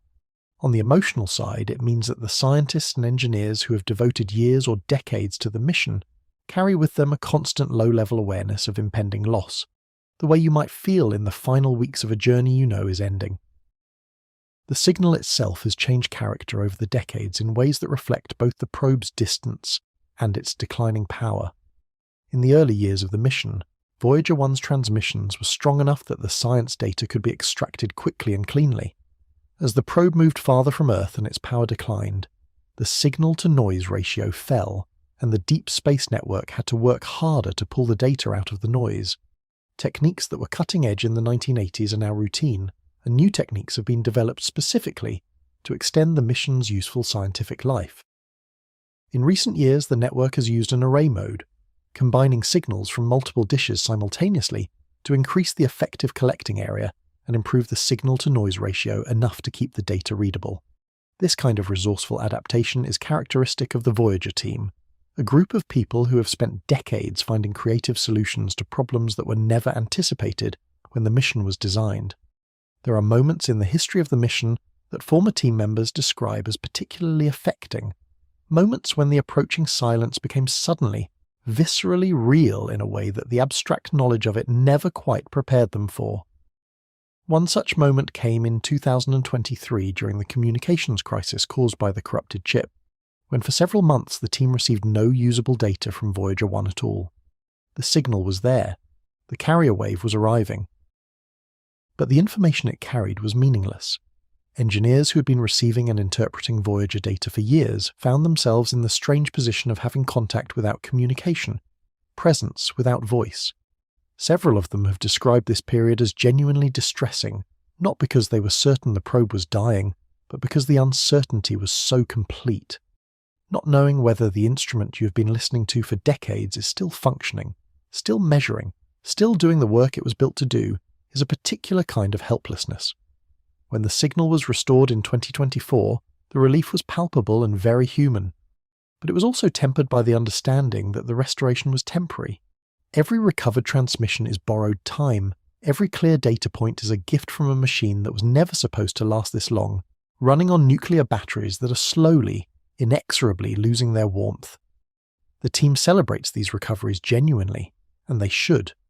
But they also know that each celebration is shadowed by the knowledge that the next crisis may not resolve as cleanly, that there may come a day when the signal changes in a way that cannot be fixed by any command sent from Earth, when the silence that follows is not a temporary interruption, but the final one. I find myself thinking about the deep space network dishes on those quiet nights when they are pointed at Voyager 1, rotating slowly to track a single mathematical point in the constellation Ophiuchus, where a small spacecraft is drifting through the interstellar medium. The technicians in the control rooms watching the signal strength readouts, listening through their instruments for the faint whisper of a machine launched almost 50 years ago by people most of them never met, There is something in that image, the enormous dishes and the impossibly faint signal, and the vast dark between them, that captures something essential about the human relationship with the cosmos. We are very small, the universe is very large, and yet we built something that crossed the boundary of the solar system, and we built the ears sensitive enough to hear it when it whispered back, "That is not nothing. That is, in fact, everything." Right now, as you listen to these words, as you lie in the quiet dark of wherever you are, Voyager 1 is moving. Not metaphorically, not in the past tense, but right now, at this moment, at 61,000 kilometers per hour, through interstellar space. It has not stopped. It will not stop. There is nothing in its path capable of stopping it.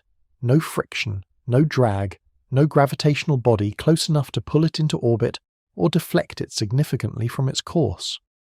The same laws of motion that Isaac Newton described in the 17th century, the ones that say an object in motion stays in motion unless acted upon by an external force, are carrying Voyager 1 through the dark at a speed that would take it from New York to Los Angeles in roughly 4 minutes, and it will keep moving at that speed, without any engine, without any fuel, without any human intervention, for as long as the solar system and the galaxy around it continue to exist, which is to say, effectively forever.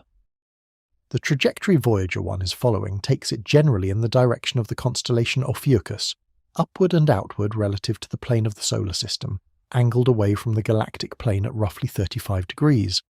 This course was set by the gravitational assists it received from Jupiter and Saturn more than 4 decades ago, and nothing since has altered it in any meaningful way. In approximately 40,000 years, Voyager 1 will pass within 1.6 light-years of a star called Gliese 945, also known as AC plus 79 3888, a small red dwarf star that is currently located in the constellation Camelopardalis. 1.6 light-years is not a close pass by stellar standards. It is still an enormous distance, more than 15 trillion kilometers, and Voyager 1 will not enter orbit around this star or be captured by its gravity. It will simply drift past, at a relative speed that will take it through the closest approach point, and on into the dark beyond, with the red dwarf receding behind it the way all stars recede for Voyager 1, slowly over the course of millennia. By the time Voyager 1 makes that distant pass by Gliese 945, roughly 40,000 years from now, the human civilization that built it will be unrecognizably different, if it exists at all. 40,000 years ago, our ancestors were painting animals on cave walls in Europe and carving figures from ivory and bone. They had language and music and the beginnings of spiritual practice, but they had no writing, no mathematics, no astronomy, no concept of the stars as other suns. The distance between that moment and this one gives you some sense of how alien the world 40,000 years from now will be to us. The people of that future, if there are people, will be separated from us by a gulf of time that dwarfs the entire recorded history of our civilization. And yet Voyager 1, built by human hands in the 1970s, will still be moving through the dark, still carrying its golden record, still drifting, patient and silent, through the space between stars. The golden record is worth thinking about in this context, because it has its own extraordinary future ahead of it. Gold is one of the most chemically stable elements, essentially immune to the corrosion and oxidation that degrade other metals, in the vacuum of interstellar space with no atmosphere and no liquid water and no biological agents. The record will not deteriorate in any meaningful way for an almost incomprehensible length of time.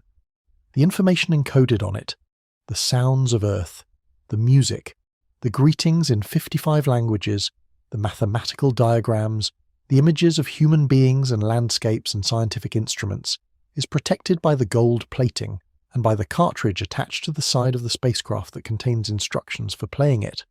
Physicists who have calculated the expected lifespan of the record in interstellar conditions estimate that it will remain largely intact for at least 1 billion years. 1 billion years. To put that in perspective, 1 billion years ago, the most complex life on Earth was single-celled organisms. The first animals would not appear for another 400 million years. The record will outlast the sun. There is something almost terrifying about that timescale when you hold it in your mind long enough. Voyager, one's power will fail in the late 2020s or early 2030s, give or take a few years depending on how the remaining instruments are managed. After that, it will continue to drift, carrying its dead instruments and its golden record and the thermal warmth of its slowly cooling plutonium core through interstellar space in complete silence. No transmissions, no data, no signal, just the physical object, moving, for the next billion years and beyond. The silence that will follow Voyager 1's final transmission is not a temporary silence.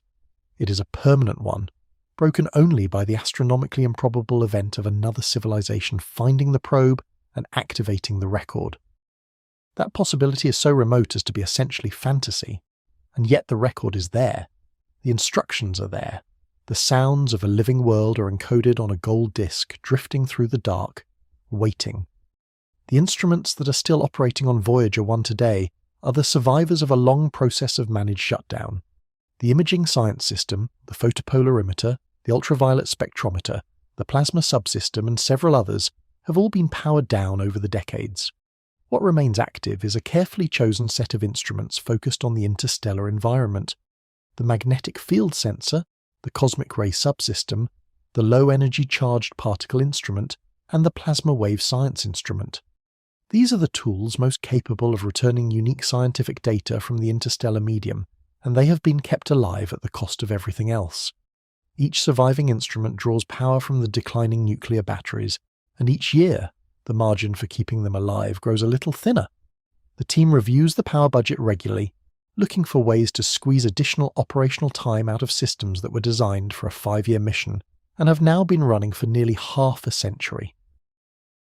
What Voyager 1 is doing right now, beyond the purely mechanical fact of its motion, is something more poetic and more permanent than any individual data transmission. It is serving as humanity's first physical ambassador to the interstellar medium. Not a signal, not a photograph, not a mathematical message encoded in radio waves, but an actual physical object, made of metal and wire and circuit boards and gold, drifting through the space between stars. Every civilization in the history of our species that has ever sent a messenger to a distant and unknown place has understood something that Voyager 1 embodies perfectly. The act of sending is itself meaningful regardless of whether the message is received. The reaching out is the thing. The willingness to build something and commit it to the unknown, to say, here is what we were, here is what we valued, here is the sound of wind on a world that is alive, is an act of hope so deep and so quiet that it asks nothing in return. Voyager 1 is that act made physical, moving through the dark, right now, as you breathe, as you drift towards sleep. Let me try to give you a sense of the emptiness that Voyager 1 is moving through, because I think it is one of those things that the mind accepts intellectually, while quietly refusing to actually comprehend. We know the stars are far away. We have known this for centuries. But knowing and feeling are different operations, and the distance between stars is one of the facts of the universe that resists feeling almost completely. So let's try an analogy. Imagine the sun is the size of a grapefruit, roughly 10 centimeters across, sitting on a table in front of you. On that same scale, the Earth is a tiny grain of sand, roughly 1 millimeter in diameter, orbiting about 10 meters away from the grapefruit. Jupiter, the largest planet, is a small marble about 52 meters away. And the heliopause, the boundary that Voyager 1 crossed into interstellar space, is roughly 1 kilometer from your grapefruit sun. That is already an enormous distance on human terms, but here is the part that breaks the intuition. On that same scale, the nearest star system, Alpha Centauri, is approximately 2,700 kilometers away. If you put your grapefruit sun on a table in Madrid, the nearest other star would be somewhere near the eastern coast of North America, and the Milky Way galaxy, containing 200 billion stars, would be roughly 27 million kilometers across.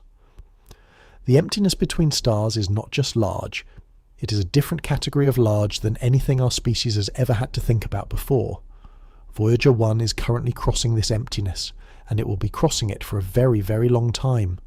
At its current speed of 61,000 kilometers per hour, the time required to travel to Alpha Centauri, if Voyager 1 were aimed in that direction, would be approximately 73,000 years. Not 73,000 hours, not 73,000 days, 73,000 years. The entire recorded history of human civilization, from the first cave paintings to the internet to the moment you are listening to these words, spans roughly 50,000 years. The journey between our solar system and the nearest other star, at the fastest speed any human-made object has ever achieved, would take longer than that. This is the scale of the darkness between stars. This is the emptiness that Voyager 1 is moving through right now, at 61,000 kilometers per hour, making almost no progress in any meaningful cosmic sense, and will continue to move through long after the civilization that built it has ceased to exist in any recognizable form. Beyond the immediate interstellar medium that Voyager 1 is currently sampling, the solar system has a further boundary that makes the heliopause seem almost nearby. It is called the Oort cloud, and it is a vast, roughly spherical shell of icy bodies that surrounds the solar system at distances between 2,000 and 100,000 astronomical units from the Sun. The Oort cloud is the source of the long-period comets that occasionally fall inward toward the Sun on orbits taking thousands or millions of years to complete. It is thought to contain trillions of icy objects, remnants of the early solar system that were flung outward by the gravitational influence of the giant planets billions of years ago. And it extends so far from the Sun that its outer edge is roughly halfway to Alpha Centauri. Halfway to the nearest star is still part of our solar system, in the sense that the objects there are gravitationally bound to the Sun. The solar system is not where the planets are. The solar system is an enormous diffuse cloud of material extending halfway to the stars, and Voyager 1 has not even entered it yet. At its current speed, Voyager 1 will take approximately 300 years just to reach the inner edge of the Oort cloud. 3 centuries of travel before it encounters even the outermost, most tenuously bound members of our solar system's family.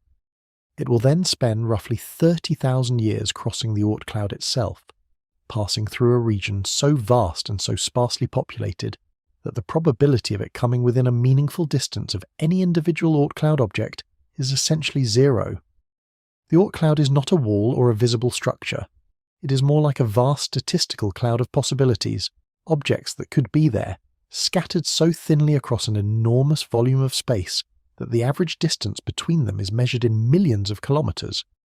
Voyager 1 will drift through this cloud invisibly and alone, detecting nothing and encountering nothing, until it finally emerges on the far side and enters the true interstellar medium in a permanent sense, no longer influenced by the Sun's gravity in any way that matters. The darkness between stars is not just physically empty, it is temporally vast in a way that compounds the spatial emptiness. When you look at a star in the night sky, you're not seeing it as it is now. You're seeing it as it was when the light you are receiving left its surface. For the nearest stars, this delay is a few years. For stars across the Milky Way, it is thousands or tens of thousands of years. For galaxies in the distant universe, it is billions of years. The night sky is not a snapshot of the universe as it is. It is a layered record of how it was at many different moments, all superimposed in the same field of view, and the darkness between those points of light is not empty space waiting to be crossed. It is time, crystallized into distance. The 4 light-years between the Sun and Alpha Centauri is not just a spatial gap. It is 4 years of elapsed history, built into the geometry of the universe. Voyager 1 is moving through this layered darkness at a speed that is simultaneously breathtaking by human standards and utterly negligible by cosmic ones. It is the fastest thing we have ever launched, and it is going nowhere, cosmically speaking, at a pace that would require 73,000 years to reach the nearest star. There is something in that disproportion, between the achievement of the speed and the futility of the timescale, that I think captures something true and important about the human condition. We are remarkable creatures. We have figured out the laws of motion and the properties of gravity and the mathematics of orbital mechanics well enough to send a piano-weight machine on a slingshot trajectory through the outer solar system and into interstellar space. And the universe is so much larger than us that even this extraordinary achievement barely registers against the backdrop of the distances involved. We are, in Carl Sagan's phrase, a mote of dust suspended in a sunbeam, and the space between the motes is almost incomprehensibly vast, and yet, we sent Voyager 1. We built it, and launched it, and listened to it for 47 years as it made its tiny, extraordinary journey through the darkness. We extracted science from its transmissions that changed our understanding of the outer solar system and the interstellar medium. We repaired its software from 45 light-hours away when a single chip failed. We kept listening long after any practical mission objective had been accomplished, because the data it was returning was irreplaceable, and the act of listening felt important, felt necessary, felt like the right thing to do. The darkness between stars is real. The scale of the universe is real. Our smallness within it is real. But so is the reaching. So is the building of something, and sending it out into the dark with a golden record attached. The darkness is vast, and we crossed into it anyway. There is a question that Voyager 1 did not set out to answer, but answered anyway, not directly, not in any single data point, but in the cumulative weight of everything it revealed about the nature of the space between stars. The question is one that humanity has been sitting with for decades now, growing heavier and more insistent with every passing year that our telescopes grow more powerful and our search techniques more sophisticated, and the universe remains stubbornly, completely, terrifyingly silent. The question is this: if the universe is as vast as we know it to be, containing hundreds of billions of galaxies, each containing hundreds of billions of stars, many of those stars orbited by planets, many of those planets potentially capable of supporting life, then where is everybody? Where are the signals, the artifacts, the evidence of other minds reaching across the dark the way we have been reaching? The silence is not just puzzling. It is, when you sit with it long enough, genuinely frightening. And what Voyager 1 taught us about the interstellar medium has made that silence a little harder to explain away. The Fermi paradox, named for the physicist Enrico Fermi, who posed the essential question over lunch at Los Alamos in 1950, is the apparent contradiction between the high probability of extraterrestrial civilizations existing and the complete absence of any evidence for them. The universe is roughly 13.8 billion years old. Stars have been forming and planets have been accumulating around them for most of that time. Life on Earth appeared within a few 100 million years of the planet forming, which suggests that the emergence of life, given the right conditions, may not be extraordinarily rare. Complex life took longer, but it did appear, and it eventually produced a species capable of building radio telescopes and interstellar probes.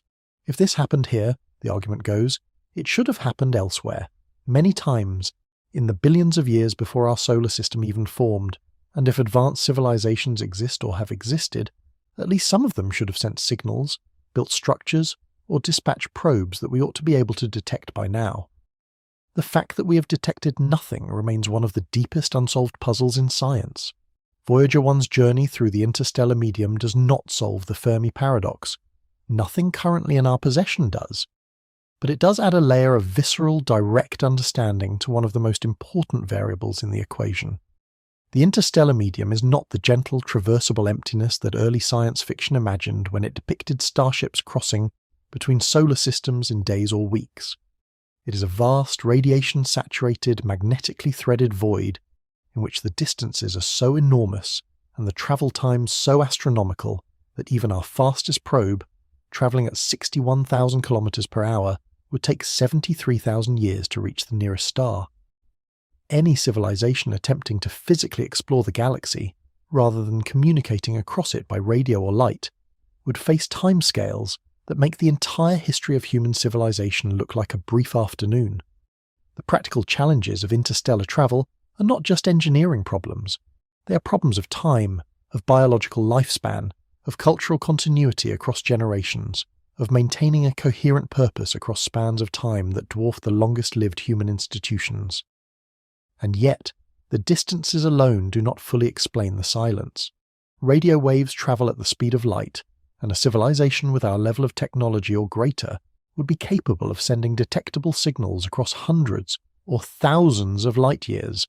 We ourselves have been leaking radio and television signals into space for roughly a century, creating an expanding sphere of electromagnetic noise that is now about 200 light-years in diameter. Any sufficiently sensitive receiver within that sphere aimed in our direction could potentially detect evidence of our existence. The SETI program, the Search for Extraterrestrial Intelligence, has been scanning the sky for deliberate or accidental signals from other civilizations for decades, using increasingly sensitive instruments and covering increasingly large portions of the radio spectrum. The result, so far, is silence. One tantalizing anomaly, the WOW signal detected in 1977, the same year Voyager 1 launched, has never been explained or repeated. Everything else has been noise. What Voyager 1 adds to this picture is not an answer, but a texture. Before Voyager 1 crossed the heliopause, the interstellar medium was an abstraction, a theoretical environment described by equations and inferred from indirect measurements.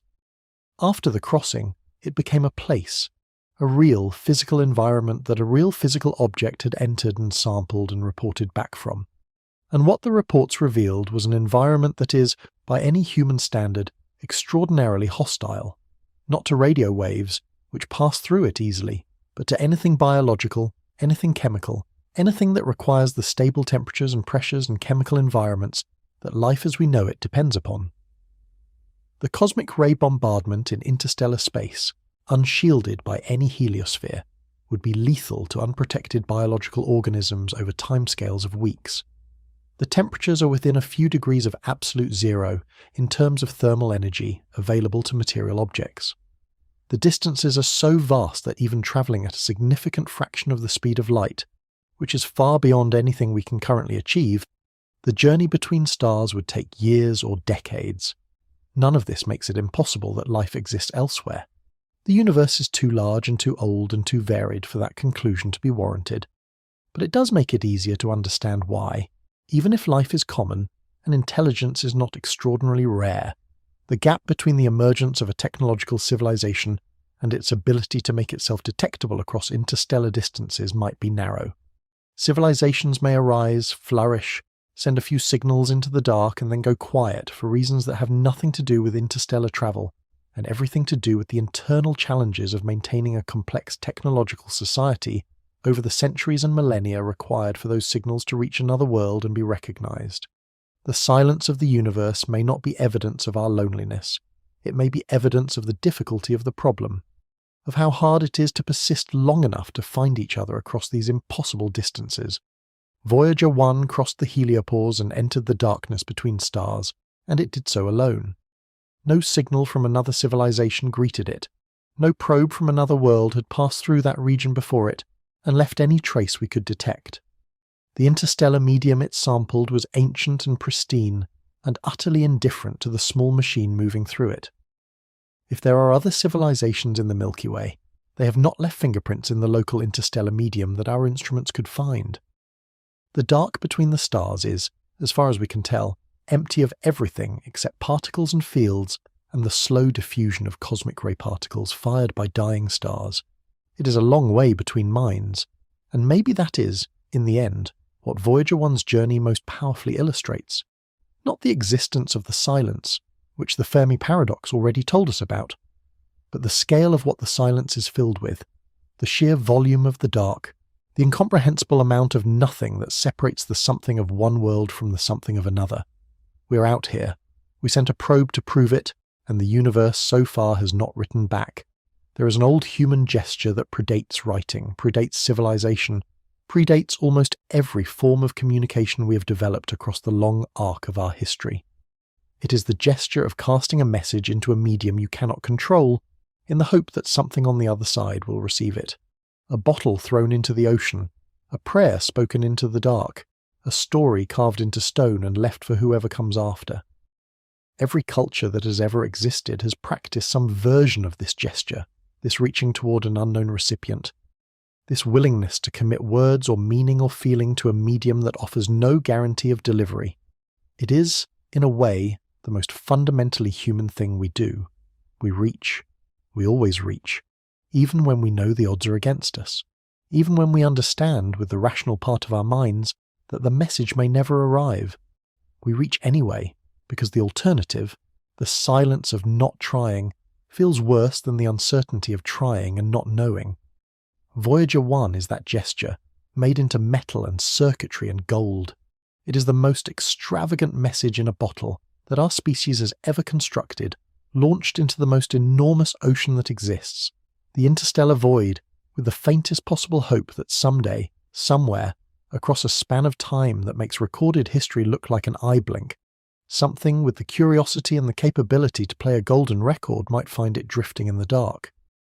The people who made that decision, who attached that record to the side of the spacecraft, understood perfectly well that the probability of it being found was vanishingly small.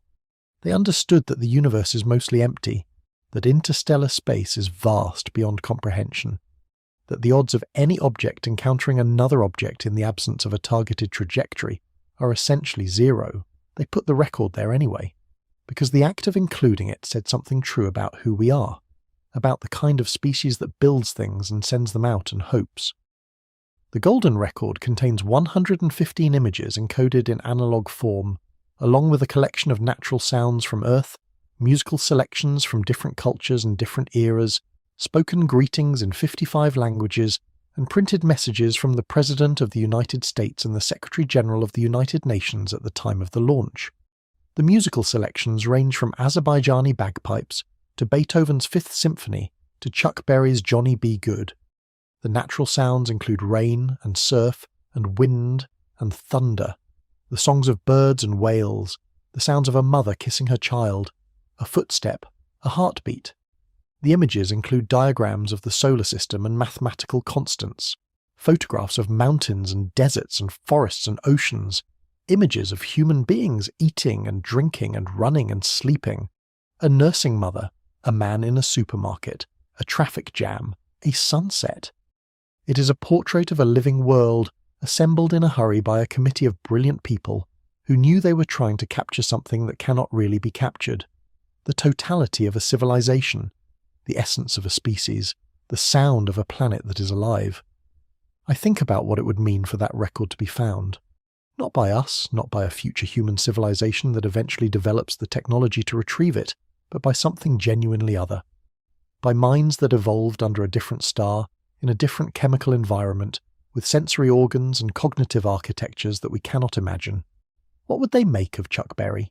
What would they make of the sound of a mother kissing her child?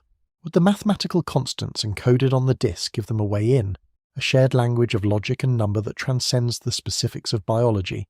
Or would the record be as opaque to them as a bat's echolocation calls are to a creature that has never evolved hearing? We do not know. We cannot know. But the people who made the record tried to include things that might have a chance of crossing whatever gap exists between minds. Mathematical structures, musical patterns, the sounds of a living world, the image of a human hand held open, palm outward, in what we hope is a universal gesture of peaceful greeting. Voyager 1 will outlast almost everything we have built.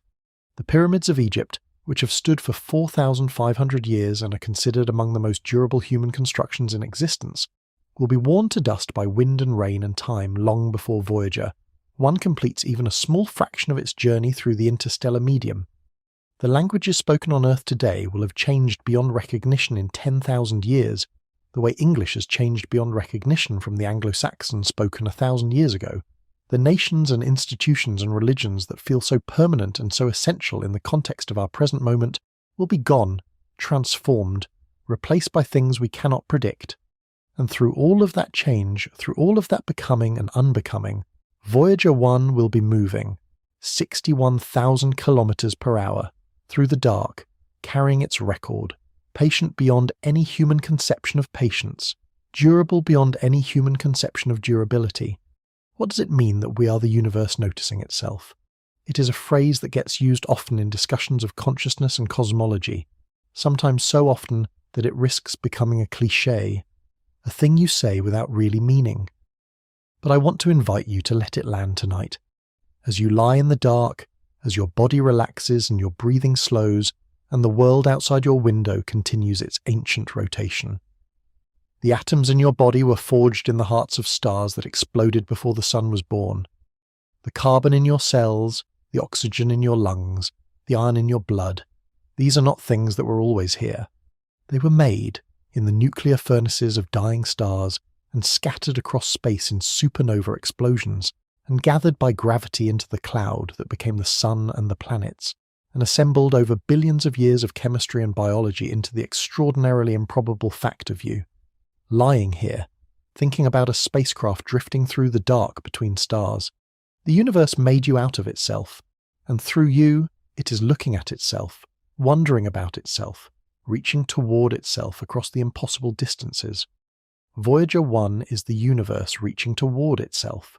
It is made of the same atoms as everything else, assembled by creatures who themselves are assembled from the stuff of dead stars, launched into a cosmos that produced both the dying stars and the curious minds that noticed them and wondered about them and eventually built machines to go and look.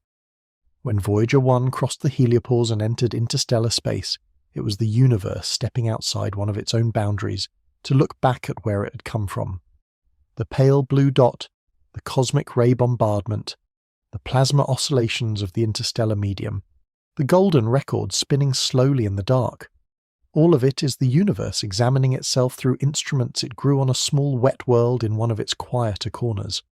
Thank you for spending this night with me, travelling alongside the most distant object humanity has ever made. Thank you for letting these distances and these timescales settle into your mind, for sitting with the strangeness and the beauty of a universe that is simultaneously terrifying in its scale and intimate in the way it produced something capable of being terrified by that scale. If this journey meant something to you tonight, I would be so grateful if you would take a moment to like this video or subscribe to the channel. It is a small action, but it helps this conversation reach more curious minds who are looking for exactly this kind of company in the dark. The next time you step outside on a clear night and look up, find a quiet moment to notice the stars, not as points of light in a familiar sky, but as other suns separated from you by the same kind of emptiness that Voyager 1 is crossing right now, at 61,000 kilometers per hour, carrying the sound of a mother kissing her child. We are very small, the universe is very large, and we are the part of it that knows both of those things and reaches out anyway. Sleep well tonight. Keep looking up at the stars. Good night.